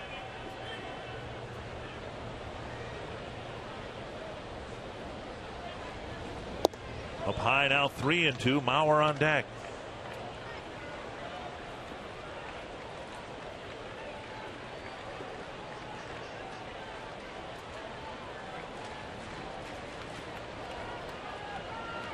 Liable to see anything here. 3-2 used to be a fastball count. It's not anymore. He's liable to see anything here. And foul back. In his 5-start brilliant streak, Ventura had given up a total of 4 runs. Twins have touched him for 3 so far here tonight. Texas beat Seattle 3-0. Yovani Gallardo with the win for the Rangers. And ball 4, he walked him. So now Mauer will have a chance with runners on the corners, and we'll see if the Royals make a move. They will. Ventura really was in trouble pretty much all night long. Twins got at least 1 base runner on in every inning. Control an issue for Ventura, and that hadn't really been the case very often lately. He issues a walk in every inning but the 4th, and he comes out with the Twins leading 3-1 and looking for more.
1 out. Bauer coming to the plate, facing Kelvin Herrera, coming into the ball game for the first time in a couple of weeks, but the 61st time overall.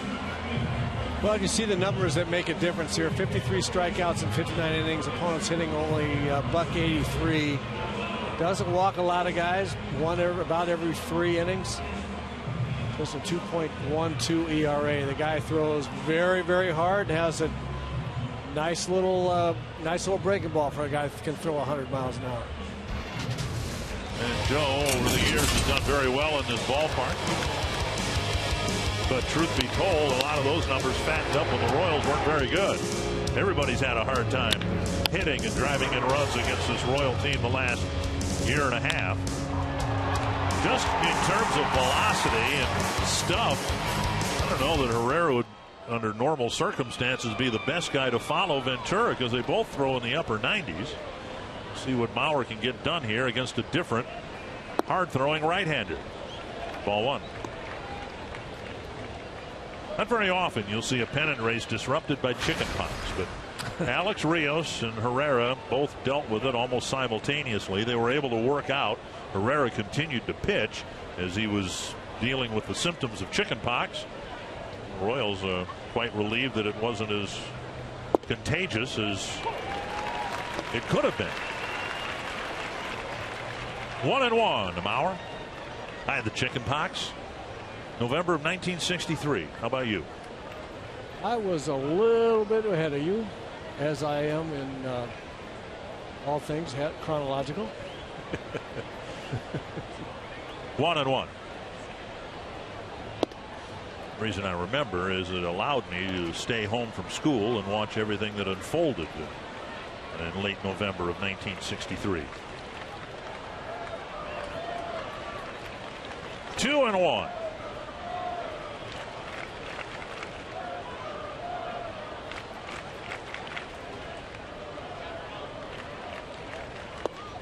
And a strike call, 2-2.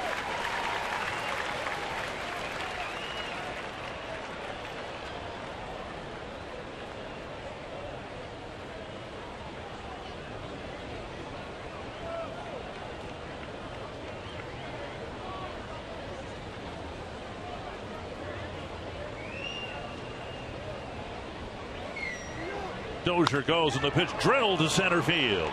Kane back and he'll make the catch.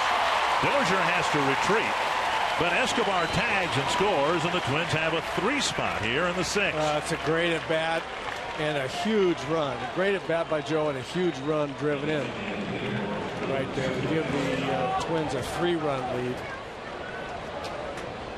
Great at bat. He saw some 99-mile-an-hour fastballs, a couple of 91-mile-an-hour changeups. I don't know how you make that adjustment, and then got a low fastball and drilled it to center for the sac fly. They drove in a big run there. And now suddenly an important at bat for Sano individually. He is 0 for 2 with a walk, but 2 more strikeouts. He's struck out 11 of the last 12 times up.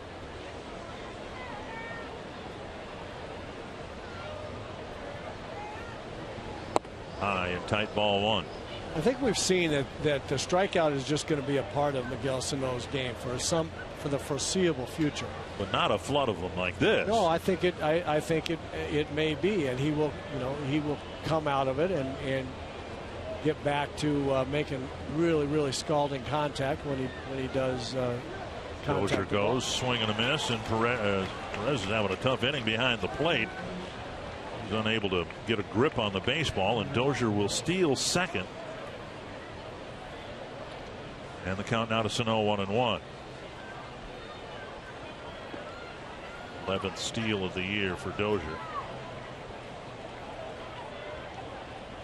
What I'm saying is that I think the strikeout is always going to be a part of Sano's game, and so when he loses it a little bit, the outs are going to be strikeouts. That's just the way. I just think that we're going to see that for a little bit with him. Half swing. 2-1. Asked to Paul Molitor about whether he's seeing from Sano what we saw earlier from Byron Buxton, and then spinning positively, saying, yeah, he thought Buxton for a while was just trying to feel for the ball with the bat, trying to make contact, trying to marginally have a better at bat. And Paul said that's no way to go about your business. You have to be aggressive and smart up there. Swing and a miss, 2-2. And Buxton, we saw him in the last 2 games of the Houston series, had some better at bats. Not necessarily feeling for the ball, but getting a good pitch to hit and then putting a good swing on it. Easier said than done, I suppose.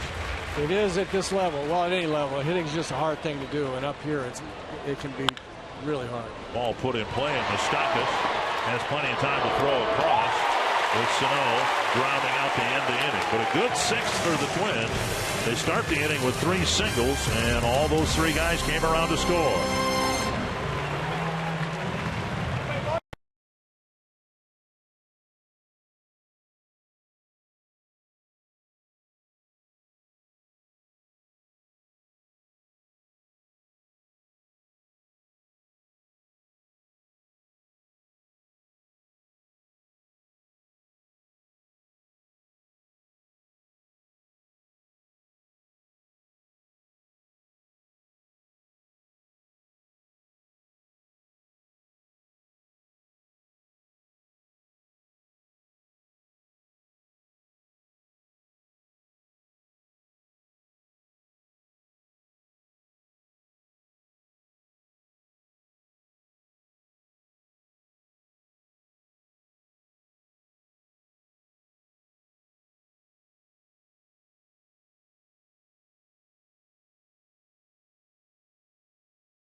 Houston now getting a late lead here in Kansas City, and again the importance of changing the score by the 6th inning. The Twins put 3 up in the top of the inning, and now Tommy Milone has been sailing along here. Done a nice job for the Twins again tonight. The 3-run inning started with a single by Torrey Hunter. Now for the 3rd time tonight, Milone will start with the top of the Kansas City batting order: Zobrist, Kane, and Hosmer. Zobrist 0 for 2, a fly to center and a pop to short.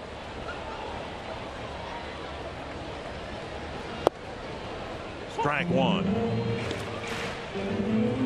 Your former teammate and my regular broadcast partner, Bert Blyleven, always says this next inning, of course, very important, and Milone needs to conduct himself as if it's still a 1-1 ball game. I don't know how you can play games with yourself, especially a pitcher. I mean, come on, right? To trick yourself mentally into doing that, but he says it's important to do that. And up and in, and a foul ball, 1-2. I don't think it's a problem for a pitcher, and especially Tommy Milone in this situation. Given the situation in the pennant race, given the situation that's happened over the last few games where the Twins have gotten the lead by the 6th inning and not been able to close it out. On the ground, cut off by Plouffe. Over to Mauer, 1 down. I don't think Tommy's going to have any chance in pitching like every run that he would give up would be a critical mistake. I think he's going to pitch it like it's a tie ball game pretty easily in his mind. Another addition for the Royals. They activated Jabba Chamberlain. Will be resuming his big league career with the Royals, having been designated for assignment by the Tigers earlier this year. Here's Lorenzo Cain. And just over a year ago, too, when the Twins acquired Milone. There's strike 1.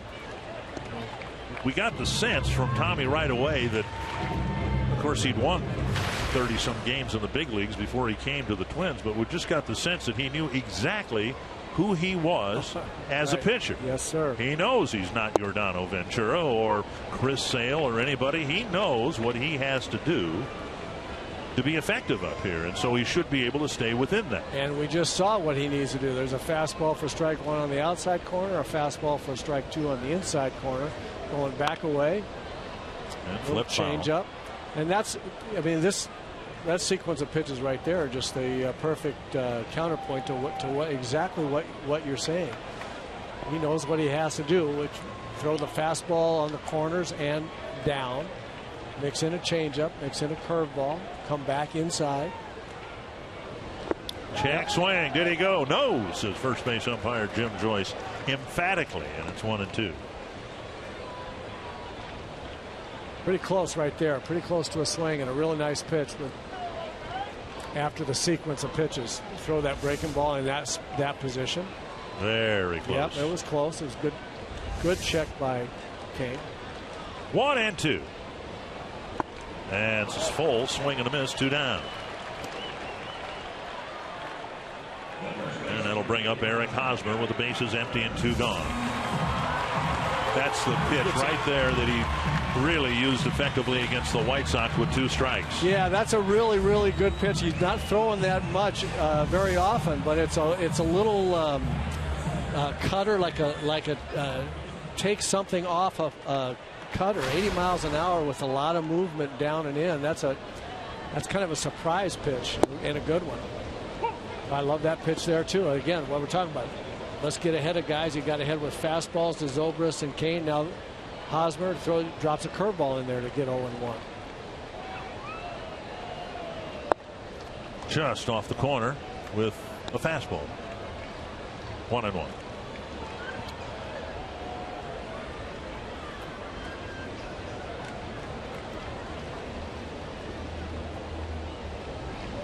On the ground, right to Plouffe. And another 1-2-3 inning for Tommy Milone. You're watching the Twins and Royals, brought to you by the all-new Chrysler 200, America's import.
Story of the game, Aaron Hicks starts out the Twins' first inning by hitting a high changeup in the seats, or in the bullpen, for a 1-0 lead. Tommy Milone has been absolutely masterful, just mixing his assortment of pitches back and forth, in and out. He's got the Royals number, and Eduardo Escobar would get a huge base hit. The 2 guys on, followed by a pass ball. That would make the score 3-1. As Suzuki scored, Joe Mauer would later hit a sacrifice fly in that same inning in the 6th, and the Twins are up 4-1 as we've completed 6 innings. Well, the Twins now will start the 7th inning with Trevor Plouffe coming to the plate against Jabba Chamberlain. making his Kansas City Royals debut.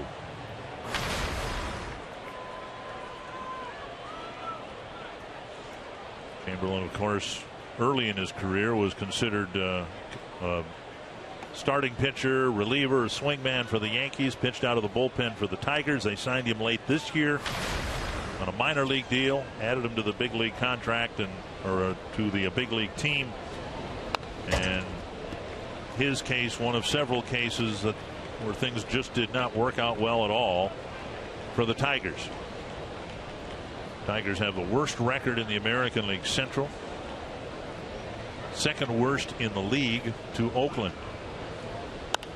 And if you were trending, that's kind of a popular term these days, trending.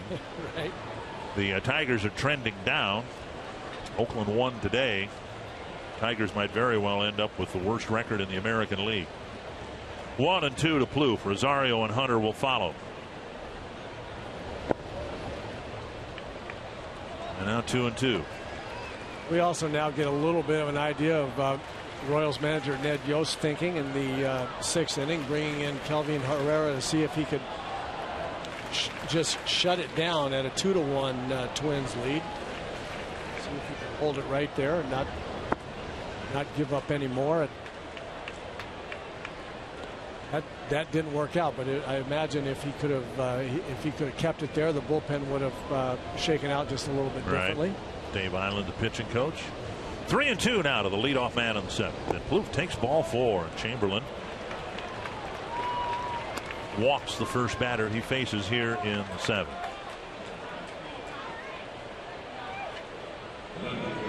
That'll bring up Eddie Rosario.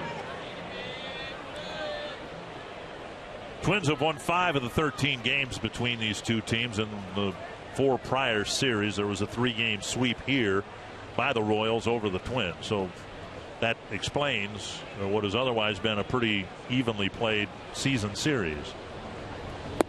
And Rosario takes low, ball 1. Rosario with a single and 2 strikeouts.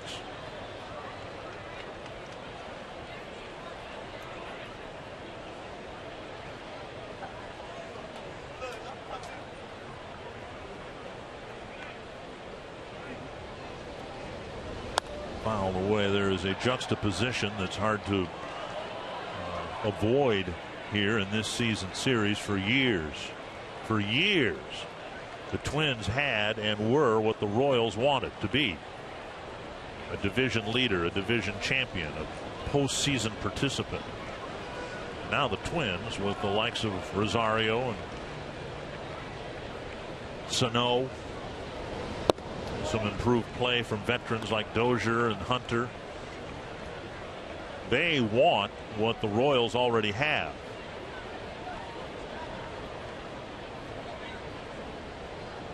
And they're getting close. Very similar paths where young guys start coming to the fore. We saw that.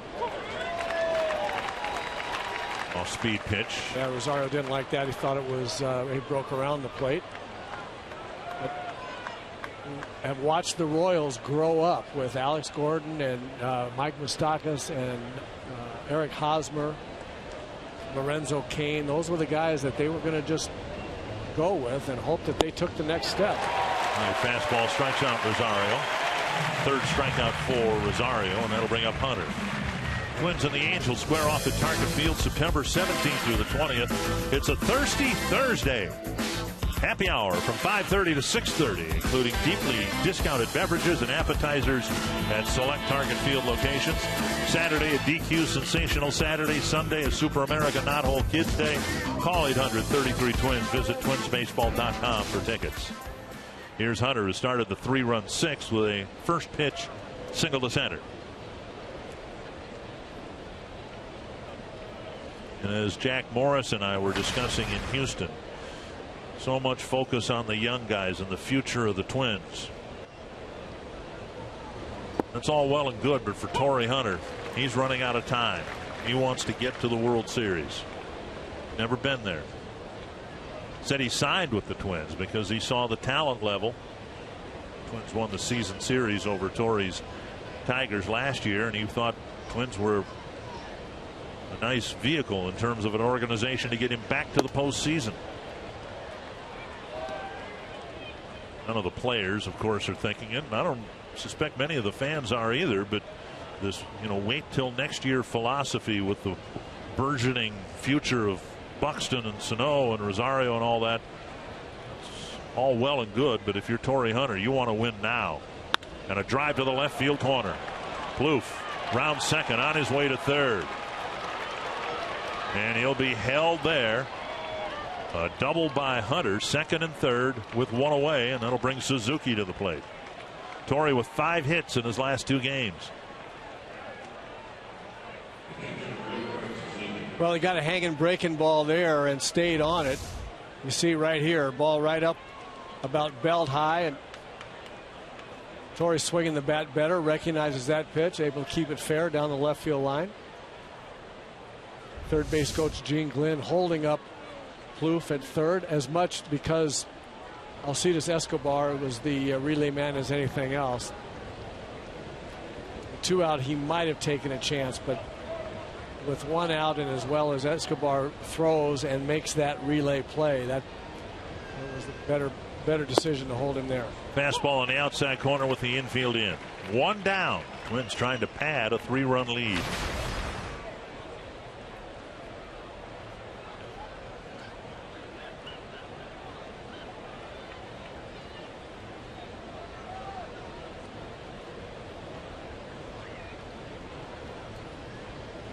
Swing and a miss. Suzuki losing a hand off the bat.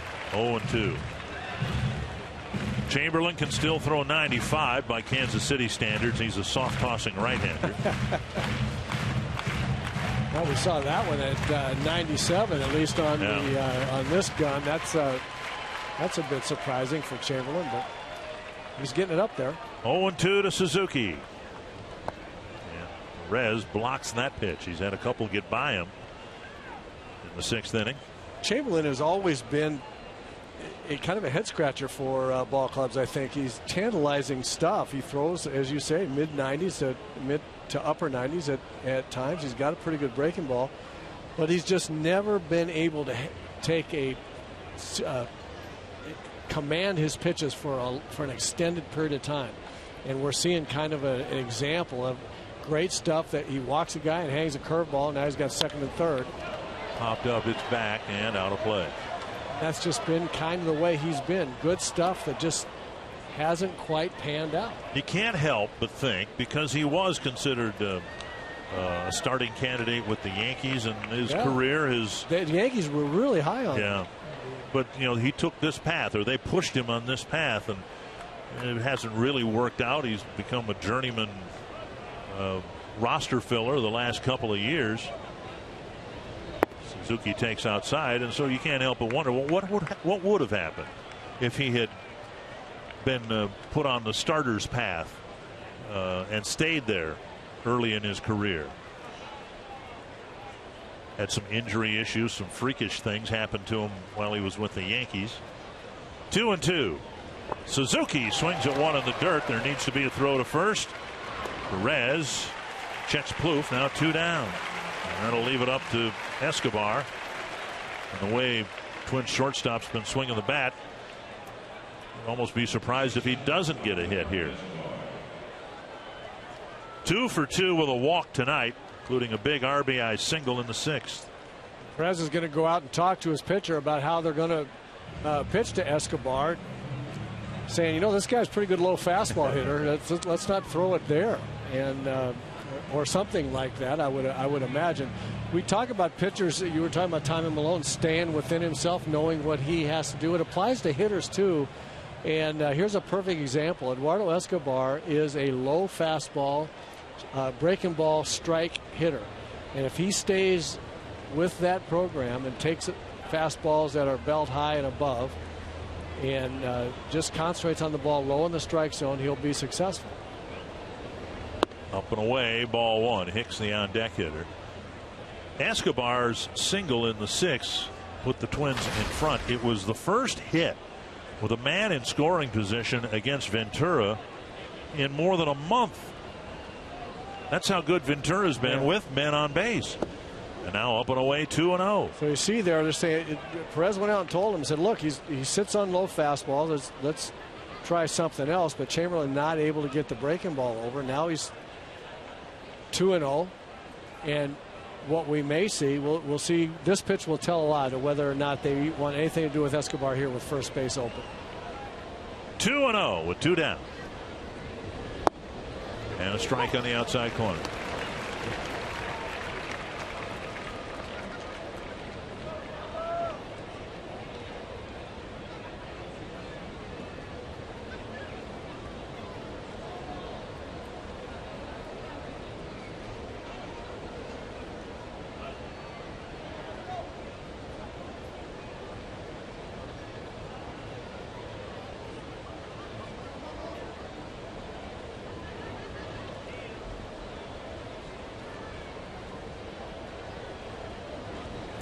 Fouled back. Escobar with a good swing. And the count's even 2-2.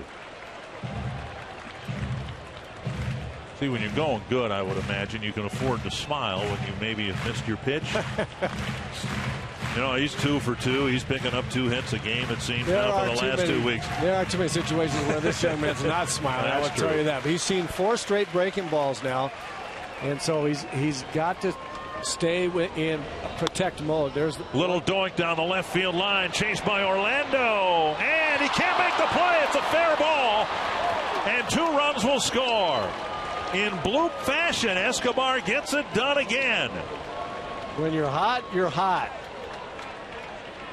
It's just a single, but it drives in 2 with 2 outs. Of course, the runner's off with the crack of the bat. And Orlando, much like George Springer in Houston on Saturday night, looked like he got there, but he couldn't gather in the baseball. After 4 breaking balls, he got a fastball. He had to protect. He didn't know what he was going to get, and he got just enough of it to flare it down the left field line. Orlando makes a really, really nice attempt, but is in a really funny position there, trying to backhand the ball as he slides on his knees, and tough play, just couldn't come up with it. Here's Hicks. I'm not used to the idea of Alex Gordon not being out there. And then B, I'm not used to seeing balls like that not caught by Alex Gordon. As you said, a great effort by Orlando, but we've seen Gordon cover so much ground out there and make that play, and others more difficult than that in left. And I'm really I'm confused a little bit by the way Chamberlain and Perez pitched Escobar there, and I suppose you could say it was okay because he didn't hit the ball hard, but 4 straight breaking balls, even a 2-0 breaking ball, it looked like they weren't going to show him any kind of fastball to hit. Now stroked solidly but foul. Well, that's and then did come back with a fastball right down the middle, 2-2. I'm confused by the way they pitched him. If they were going to be pitching that carefully for 4 pitches with first base open, but in any event, when you're hot, you're hot. Escobar with another base hit and 2 RBIs. 2 more RBIs. 2-2 to Hicks. And this one lifted down the left field line, but it's twisting back into the seats.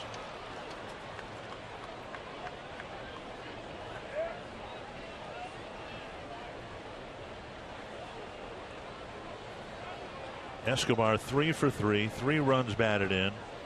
What a great weapon to have in the 9th spot in the batting order. He's reached all 4 times.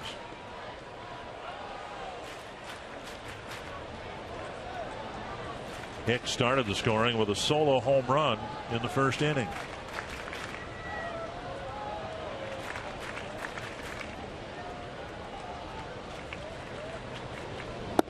Down and in. 3-2. Dozier on deck. Chamberlain's 1st inning as a Kansas City Royal sees him give up at least 2 runs. The leadoff walk set things up for the Twins here in the 7th.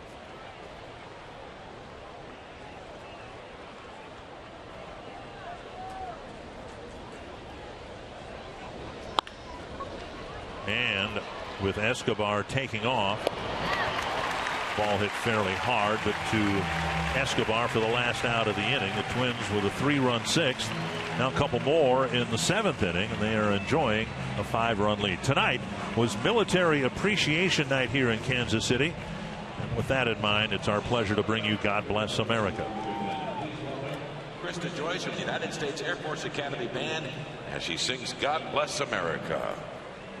As the storm clouds gather far across the sea, let us pledge allegiance to a land that's free. We should all be grateful for a land so fair as we lift our voices in this solemn prayer. God bless America, land that I love. Stand beside her and guide her through the night with the light from above. From the mountains to the prairies, to the oceans, wide we farm.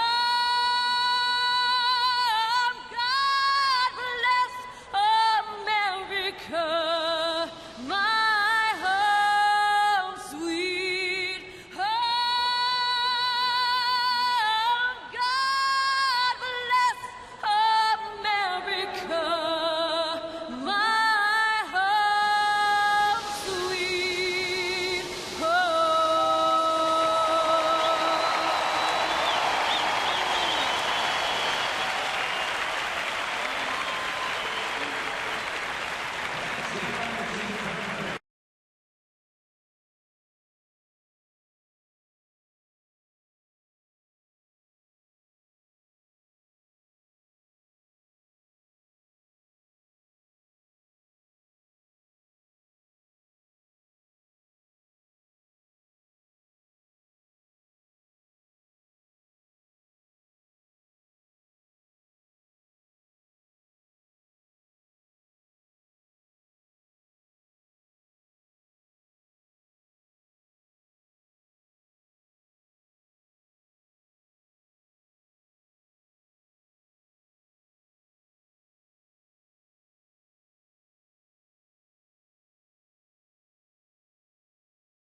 Series on Fox Sports North is brought to you by Chrysler. Close out your summer. Oh, I don't even like the sound of that. But close out your summer with like great deals now during the Chrysler Labor Day sales event. We are into September. It is Labor Day, and we hope everybody's had a happy and safe Labor Day weekend. When Tommy Milone pitched against the White Sox in his last start, he gave the Twins 6 shutout innings, but then he went out and got 3 very important outs in the 7th. It was a 1-0 ball game at the time, and the Twins had not extended Milone or chosen not to have him out there for even 90 pitches since the All-Star break. Off the plate now 2-0, but they let him throw 104 pitches in his last start. He pitched a 1-2-3 7th. The Twins added a couple more runs, and Milone got his victory. Here's Morales with a 2-0 count, and a ball hit hard up the middle, a base hit. First hit for the Royals since Moustakas' leadoff single in the 2nd. That'll bring up Johnny Gomes. regardless of the score, particularly against the middle of the order, you fall behind guys 2-0, and the ball tends to get hit hard.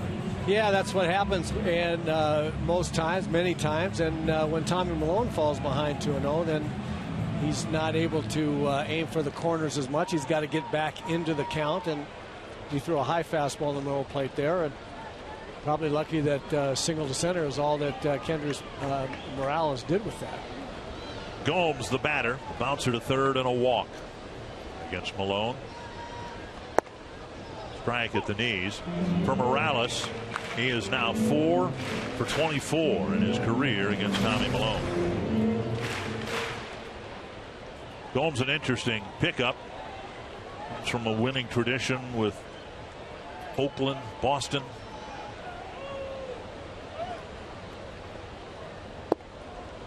And a strike called 0-2. Now, got a middle of the lineup hitter up there, and instead of it being 2-0, it's 0-2.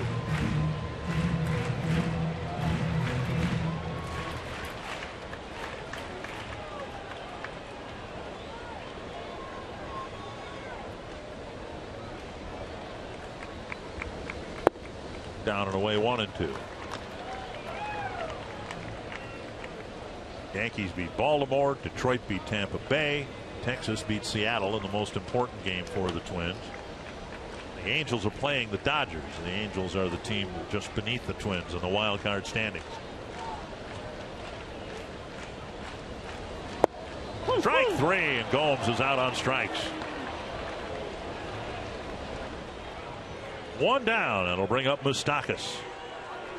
Well, Gomes acted like he didn't like it, but that ball was right there, right on the low outside corner. That's just a great pitch, is all that is, and very, very tough to hit. 2 strikes, you got to be protecting, but that ball right there, you're trying to protect against just about everything else, and that ball zips right there in the corner, and even at 87 or 88, that's a tough pitch. It's a great pitch by Tommy Malone. Moustakas with a man on and 1 out. Way out in front. Strike 1. Moustakas with a single and a strikeout. 3 of the first 6 batters got hits against Malone. Moustakas' hit led off the second inning, and then they didn't get a hit through the balance of the second inning, through the third, fourth, fifth, sixth, until Morales' leadoff single here in the 7th. And now past Escobar into left center field. And Morales will round with second, head to third. And Moustakas has a single. Runners on the corners now with 1 down. Salvador Perez to the plate. There's a great example of what we were talking about Moustakas before. He was way out in front of the curveball. Looked like he was going to give himself 1 strike to try to go big to right field. But then after that, right back through the middle into the opposite field. He got a fastball, didn't try to pull that one. His whole setup there was the other way. And really kind of set Tommy Malone up there a little bit. Way out in front of the breaking ball. And then went immediately to protect, hit the ball the other way, swing and approach, and did a very nice job there. Perez bounced into a double play in the 2nd. 1st and 3rd, 1 away here in the 7th. Now to left center field. Hicks over. And he'll make a running catch. The Royals will get a run with Morales tagging and scoring. And it's 6-2.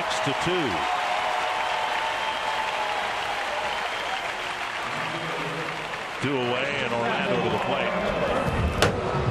And our CarSoup.com trivia question. I'm going to go with Al Kaline. Yeah, I think that's a great guess. Oh, hey, really how about that? I figured it had to be before the designated hitter. And it had to be an outfielder that played a long time in the outfield and didn't get moved somewhere else. Ricky Henderson would. That's another example of that. Torrey Hunter on the list, and the other 4 guys are all in the Hall of Fame. Torrey's played a big role in the game here tonight. Here's Orlando taking down an in-ball 1. Hunter's single started the 3-run 6th. And then his double set up Escobar for a 2-run single in the 7th. Some signs that the veteran is figuring it out at the plate. 5 hits in his last 2 games. Big swing and a miss by Orlando. Well, the Royals getting a run in the 7th here in much the same fashion they got a run in the 1st. Couple of singles and then the run scoring on an out. It was a ground ball in the 1st, a fly ball here in the 7th. Balls hit a little bit harder this time than they were in the 1st inning, and I think it's really important. This is a big out right here for Tommy. Get out of this inning. No deep to left. Rosario back, and off the wall. Moustakas to third. He's going to be waved in with the throw coming to third base. Here's the throw to the plate. He's out. He is out. Suzuki put the tag on him. Rosario threw to third base. Plouffe was there and wheeled and threw to the plate. And the Royals lose a costly out at home plate. Another assist for Rosario, who comes off with his left arm, not the throwing arm, but his left arm hanging by his side.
The 7th inning, the Royals had gone more than 4 innings without a hit. They got 3 of them in the 7th, and Rosario crashed into the fence and then threw to third base. He threw to the wrong base, actually. Overshoots the cutoff man, Trevor Plouffe, with a heads-up play, picking it up. And what I don't understand is why Moustakas was sent in the first place with the score 6-2 at the time. I could understand if it was 6-5 and that was the tying run, or that 6-6 it would have been the go-ahead run. Gamble with 2 out, but I don't understand the third base coach sending them there as we look at the new pitcher for the Royals here in the top of the 8th, Miguel Almonte. Mike Jerschley, the third base coach for the Royals. And there's a first pitch strike to Brian Dozier in the 8th. So the bottom line is the Royals got 1. They might have been able to get more. They would have had 2 men in scoring position for Alcides Escobar, but it's the 3rd out of the inning instead. And the Twins are hitting now in the 8th, and Dozier hits one right off the end of the bat, and it'll spin foul. Well, that's my point. For him to be able to throw to the wrong base, for the throw to come to the wrong base and still be thrown out by that much, if he throws the ball correctly to the relay man, then there's absolutely no chance that Escobar, the shortstop's, not going to throw him out at the plate. So on replay, it looked like Rosario was looking to second base, but threw to third. Is he that good? Well, to decoy third base coaches? There's a pop-up straight up in the air. Oh, my. Moustakas called off Perez after Perez had thrown his mask at the feet of Moustakas, but he stayed with it, made the catch. This copyrighted telecast is presented by authority of the Minnesota Twins and may not be reproduced or retransmitted in any form. And the accounts and descriptions of this game may not be disseminated without the express written consent of Minnesota Twins, LLC. One down in the 8th, and that'll bring up Mauer. Drove in a run with a fly ball, singled, walked, struck out.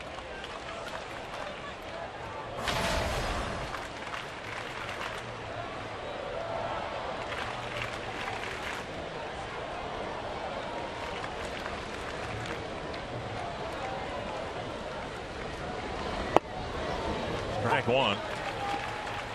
Twins was still 6 outs to get. We were reminded yesterday how difficult outs can be to be obtained late in the ball game against a good team. Strike to Mauer. On the ground. Nice stab by Escobar. Throws him out. Safe. Nope, out. Jim Joyce called him out. Roy Smalley called him safe. Well, I thought Hosmer came off the bag, but. And Jim Joyce stepping in front of the baseline. We'll see if the Twins challenge it. Good play by Escobar on a hard ground ball headed up the middle. And the Twins won't challenge.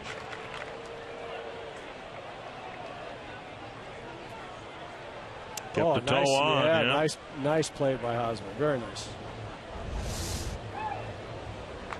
2 down, and that'll bring up Sano. And a nice play by the shortstop Escobar, who looks like he might be able to play that position a little bit. Sano, 2 more strikeouts and a ground ball. He's 0 for 3 with a walk.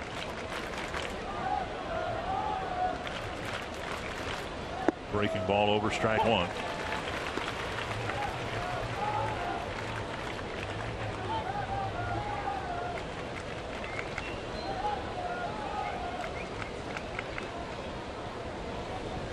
Down and away, 1-1.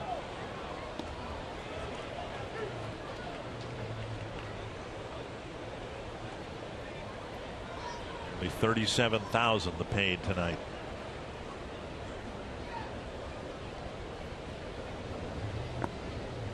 Two and 1.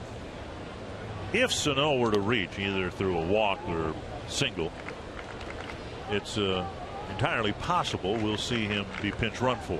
We're at the stage of the game where you'd like to think his spot isn't going to come up again, and maybe the Twins could pinch run a Nunez or a Robinson and get another run. Yeah, that's a great point. I would say that's a problem.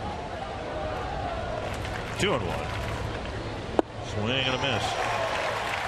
And when he has gotten strikes to swing at, there have been a lot more of those. Why it is, I have no idea, but it hasn't been all the time that he's been chasing breaking balls down and away. He's had hittable pitches. He just hasn't connected. 2 and 2. And now 3 and 2 with Plouffe on deck.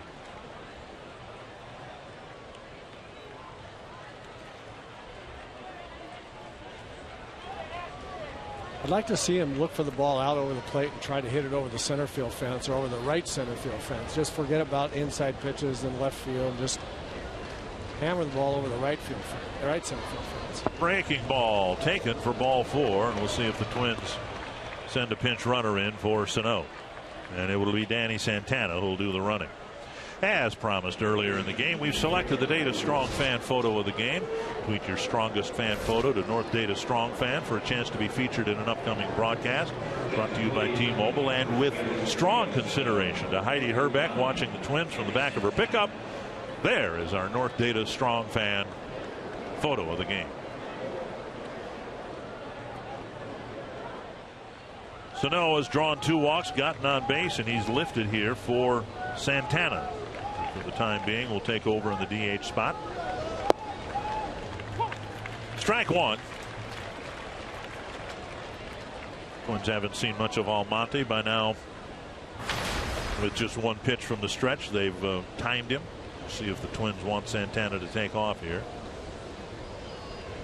Out on the second pitch, it's up, and now the ball thrown, and the ball nearly into right field. Nice save by Hosmer.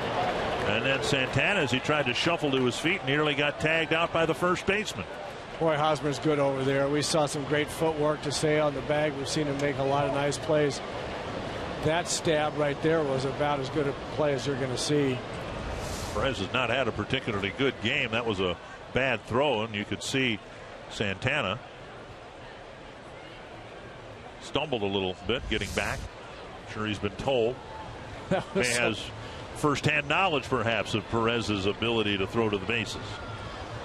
Still marveling that play by Hosmer to snag that throw. That was, again, that was not a short hop either.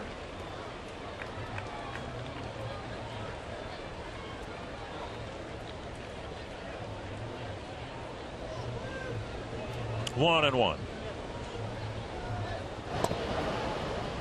Santana back.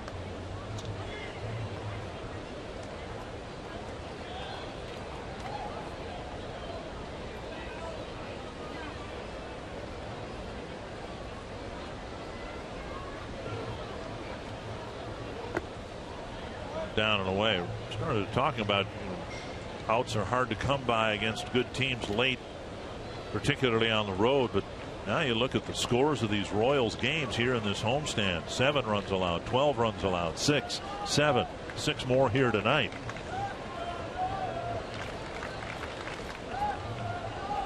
Royals were not only swept by the White Sox, they were outscored 25-7. Swing and a miss, and it's 2-2. Well, it's a long season, and you're not going to play 660 baseball the whole year. You're going to run through some dry spells. You're going to run through, every team is going to run through some times when they're not hitting as well. They're going to run through some times when the starting pitching isn't as good as it has been in the past. And other than Ventura, that's kind of what happened with the Royals here. Santana goes, and he steals second base on a high throw from Perez. 3-2 to the batter.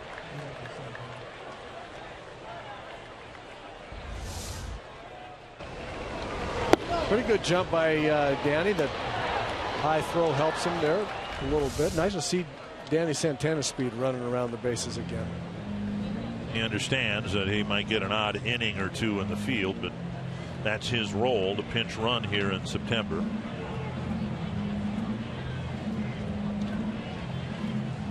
See what Plouffe can do here against El Monte with another runner in scoring position and 2 down. It's a full count. Rosario on deck.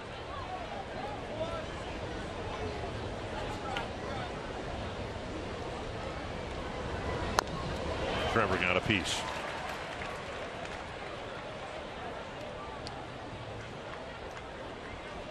Good spoil there by Trevor. Good battle. Mid-90s fastball in the outside corner, much like the one that Gomes took for strike 3. Trevor, on the other hand, fought that one off.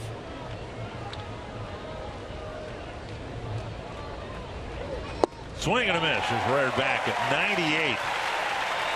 Great, they got another guy who can throw in the upper 90s. Bottom of the 8th, Twins up by 4.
perfectly for Twins fans who wanted the team to rebound from a disappointing game yesterday, and it's evolved perfectly for Trevor May, who had his worst appearance yesterday as a relief pitcher, coming into the ball game to try to get the final out of the 7th inning, and couldn't get it done. And you can see overall he's done a very good job. He really had a tough time, gave up the grand slam to Lowry to turn the game around, and he comes in to start the 8th inning. We mentioned during his struggles yesterday that it was a different situation for May, something he hadn't been accustomed to. He came into the ball game with 2 on and 2 out.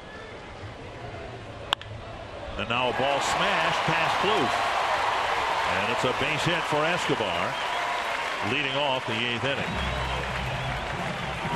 Prior to his appearance yesterday, May, through all his relief appearances, had only inherited 4 runners. Pitch left up and in. Yeah, hanging breaking ball right there, and you know, those kind of pitches. What was the last 2 appearances we have not seen in appearances before that. He's been so spot on with not only throwing fastball strikes, but curveball's been sharp, changeup's been down. And of course, yesterday he got the high changeup to Jed Lowry, and there a hanging breaking ball to Escobar.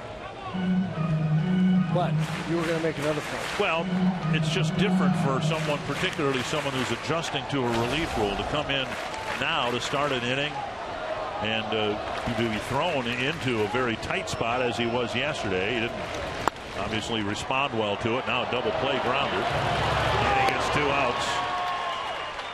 And quickly there are 2 gone here in the 8th inning.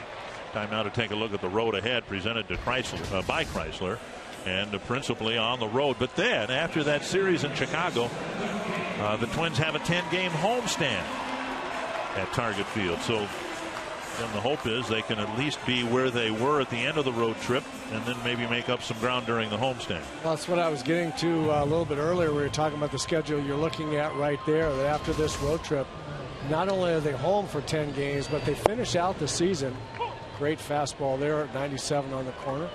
But they finish out the season with home and home series against Cleveland and Detroit. And even though Cleveland is coming on strong here with that great starting pitching, as Kane fouls off a fastball, Trevor's now got him 0-2. Even though they're coming on, the recipe for winning is not only winning at home, but beating teams with losing records. You got to serve as best you can, fight against the winning teams to hold your own. Fouled, and not by much. And then you got to beat the teams that have losing records, and Detroit and Cleveland and the White Sox here coming up on the road are 3 teams that they have a chance to really win their wild card spot against those teams. So that's really what the Twins have. Plouffe barehand is fired, not in time. Great play by Plouffe, but Kane gets down the line, and it's a 2-out infield hit. Not unlike the hit that Jose Altuve got in the 7th inning yesterday.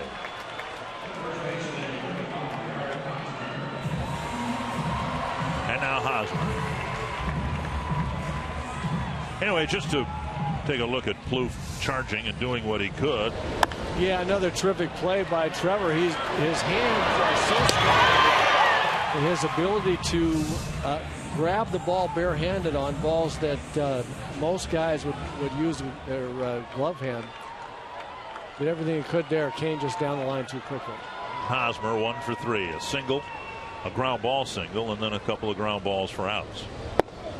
Missing the inside corner. Well, just to wrap up the thought, Trevor May had made 23 relief appearances, or 22 actually, before his outing yesterday, and only had 4 inherited runners. So it was a different situation he was in yesterday, to be sure. Fouled back. But Trevor stood by the locker, and one of the worst moments of his professional career, he wore it. He faced the media and said, it was on me, I blew it, feel terrible. And Paul Molitor said that doesn't surprise him at all, because May very accountable when the Twins have moved him around in different roles. He's looked the manager right in the eye and said, I'll do whatever I can in whatever role you give me. And Paul said as much as he admired May's stance after the game yesterday, it did not surprise him. Right. Called him a stand-up guy, and it didn't surprise him that he stood up and faced the media exactly the way he did. 1-2 to Hosmer with the runner going, and the pitch grounded back to May and now deflected. And Escobar has to lunge to keep Kane at second base. So now another ground ball by Hosmer, and it's a base hit. And now Morales will come up with 2 men on and 2 men out. Had the ball not hit May, very likely would have gone right to the bag where it had been picked up by Escobar. Yeah, it looked like Escobar was get to that ball, but hit the pitcher. And you know, if Trevor's going to be an 8th inning guy, some of these things are going to happen. Every once in a while, he's going to have to pitch with guys on base when he comes in the game. It's easier to start an inning, but you know what you're saying about what his manager thinks about him being a stand-up guy would bode well for him being able to work his way through learn these situations, learn what he has to do to be successful. He has that kind of great fastball there. He has that kind of makeup, it seems to me. Fox track presented by Carrier. Suddenly a big at bat here with the Royals' top RBI guy, Morales, and 2 men on by way of infield hits.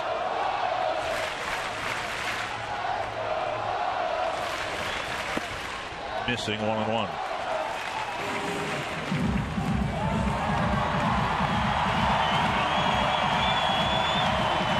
Sometimes things like those infield hits, like Altuve got yesterday, like Kane got today, those are going to happen.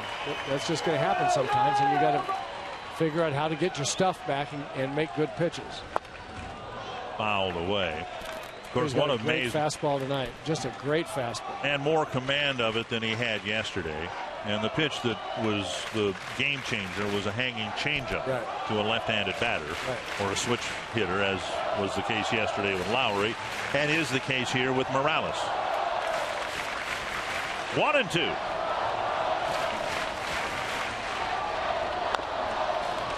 A breaking ball, it looked like, right down the middle of the plate. The high changeup. That was what it was. That was the home run pitch to Lowry right there. And he just, the last 2 appearances, he just has not had command of his off pitches. And you're right, he didn't have this kind of command with his fastball yesterday. But yesterday and today, changeup and curveball not nearly as good as they've been. In the dirt, great stop by Suzuki. Instead of 2 men in scoring position, there's only 1. It's a heck of a stop on a pitch that landed in the left-handed batter's box. We'll see what Suzuki and May are going to do now with what the pitches Morales has seen. If you're a hitter right now, you're thinking he cannot get the curveball and the changeup over the way he wants to. So I really believe Morales is looking fastball here. And May's best pitch right now is fastball. We'll see what they do. Fouled back 97 miles per hour up and fouled straight back. Morales has been money all year long for the Royals. 51 runs batted in. 51 of his 100 have been driven in with 2 out. That's what the Twins were hoping they would get from him last year. Well, you know, you said earlier they took a chance on him. I really didn't think it was that big a chance. This guy has been a proven run producer every year until last year, and he missed. He was hurt and missed the whole winter, and then off-season, missed spring training, came back in the middle of the season. Only a matter of time until he was going to be a good hitter again. Rain starting to come down here in Kansas City. Fouled back. Another high changeup there. He's just not quite throwing it down there where he normally does. And I think he's amped up a little bit. I think it's a little bit harder. The velocity on his changeup a little bit harder. Maybe a couple miles an hour harder. That can make a big difference. You throw a changeup up in the strike zone and it's 88 instead of 86, and you don't get guys out in front as much. Lifted foul. Back to the fastball at 98, which leads me to believe that the gun might be a little bit hot here. Yes, I don't think we've ever seen Trevor May throw 98 miles per hour anywhere else. I think it's a little hot. But I also think he's pretty amped up. We didn't say that about Ventura or Kelvin Herrera. They were kind of where they are. But big at bat here and a long one. 3-2. Gomes on deck. This will be the 10th pitch of this at bat. Gomes would represent the tying run. May gave up a line drive single to Escobar, then got a ground ball double play, and now 2 infield hits and a full count to the cleanup batter.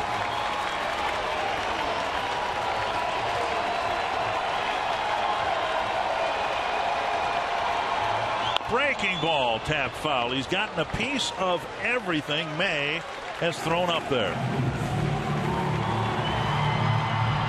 Well, he's just a great hitter, and Trevor's throwing him some good fastballs and he's been able to foul back. He hasn't had a great swing at him. He's been behind on the fastball, but that just makes him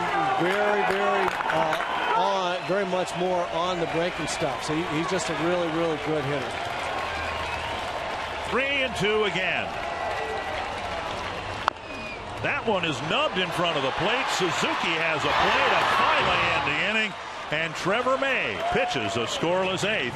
The Twins still lead by 4.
An important outing for Trevor May, and it wasn't easy, but he got through it. And a couple of scratch hits probably made you at home sit on the edge of your seat. It's on the edge of mine. Well, just a very nice inning, actually, by Trevor May to get back on the proverbial bicycle that you're talking about and get the job done. Tonight, be sure to catch Fox Sports Live. Urban Meyer and the defending champs begin their title defense, but will Virginia Tech again get the best of the Buckeyes? Plus, MLB playoff races are in the home stretch. Mad Max and the Nationals keep chipping into the Mets National League East lead. Eric Fryer, former Ohio State catcher, probably hoping the Buckeyes win tonight. Rosario will lead things off against Lewis Coleman. He, along with Jabba Chamberlain, were added to the Kansas City roster from the Omaha roster today. First pitch, bounce to the right side, easy play for Hosmer. 1 down. And that'll bring up Torrey Hunter. Hunter with a pair of hits, pair of runs scored. Twins have been waiting, have been patient. They've done everything they can. They've given them time off. They've given them playing time, trying to get Torrey's bat reawakened. So I wasn't at all surprised that Hunter, after 3 hits yesterday, was in the lineup today. Now, after he finally had a good game, you want him to get out there and continue that momentum. 1 strike.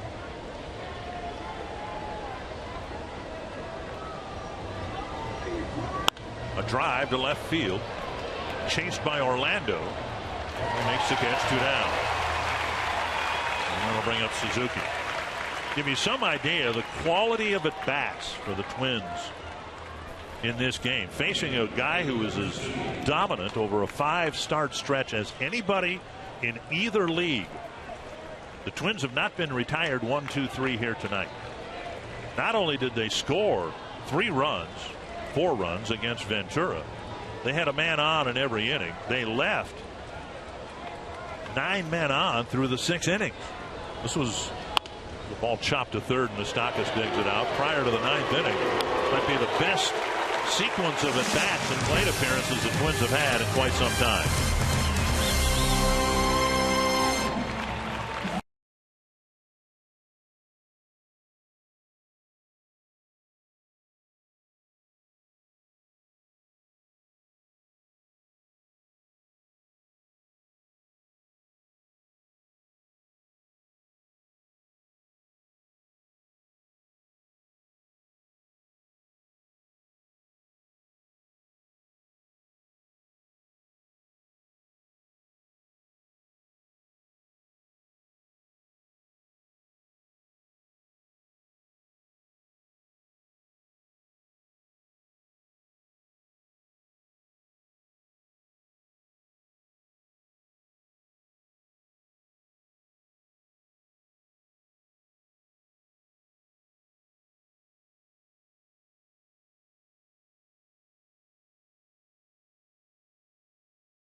Six to 2.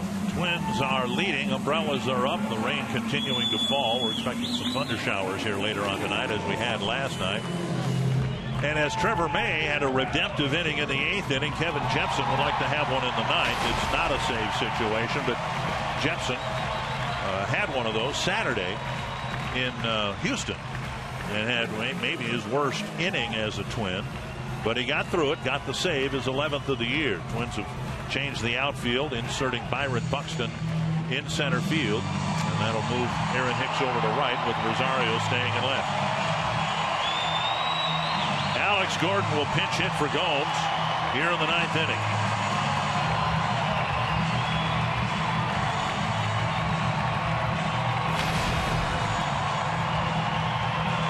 The scheduled batters: Gordon, Moustakas, and Perez.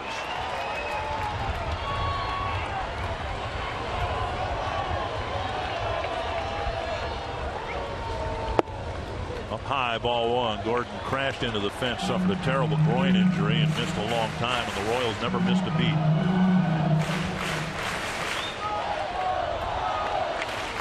Kept right on winning seemingly 2 out of every 3 games. And a strike called, 1-1. One of Jepsen's issues in Houston the other night: control. He pitched an inning, gave up a couple of hits, but also issued a couple of walks. And he finally got Altuve to hit an absolute rocket to Buxton to end the ball game. Breaking ball called a strike, and it's 1-2.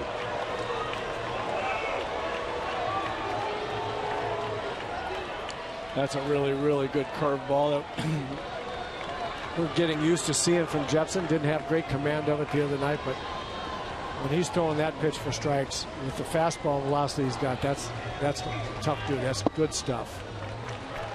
Glenn Perkins back in Minnesota, probably watching the telecast.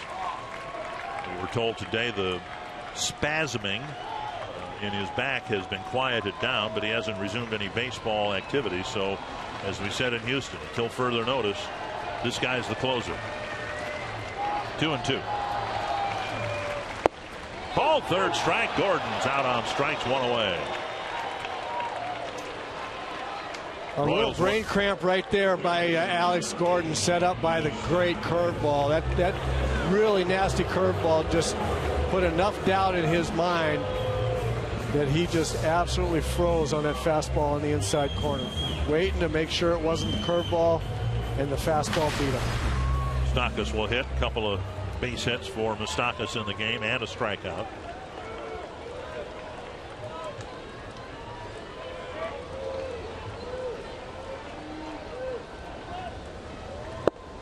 Outside, ball one.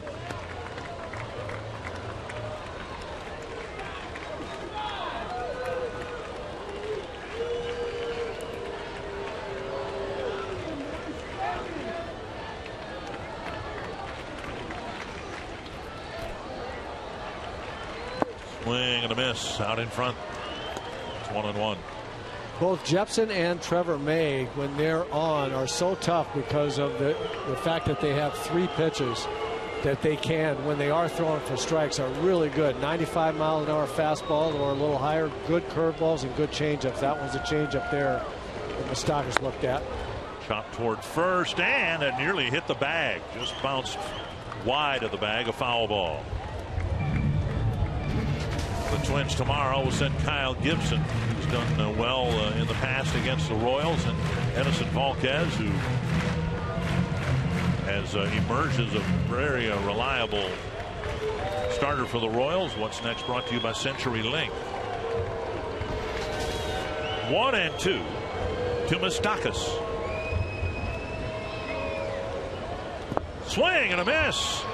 And Jepson starts his ninth inning with a pair of strikeouts. Which will happen with his stuff when he commands it in the strike zone. And we've seen him throw every single one of his pitches now in these first two hitters. Throwing hard, throwing good breaking balls. And it really, really messed with Moustakas' mind when he saw the changeup, too. Now he doesn't know what he's going to get. When you put doubt in a hitter's mind, it makes hitters more anxious. They tend to swing at more bad balls than they would normally when there's no doubt in their mind. Down the middle, crisp 94-mile-per-hour fastball, strike one.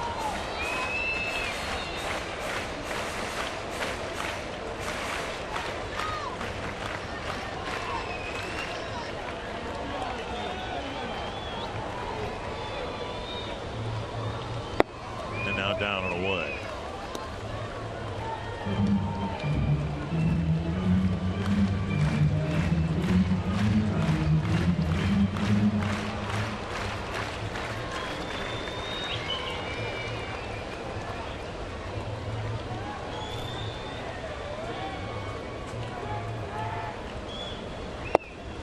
And another fastball taken for a strike. And the very thing that Moustakas was dealing with at the end of his at-bat has frozen Perez early in his at-bat. He's taken two fastballs for strikes. Well, hitters watch what's going on before they get up there. And Perez looking at the variety of pitches that Jepson is throwing, and he's confused too. Breaking ball off the glove of Jepson, deflecting to Dozier, adjusts and makes the play, and the Twins win the opener here in Kansas City. And Tommy Milone has given the Twins a marvelous start here tonight, and the Twins have handed the Kansas City Royals, Anthony, just their second 4-game losing streak of the season.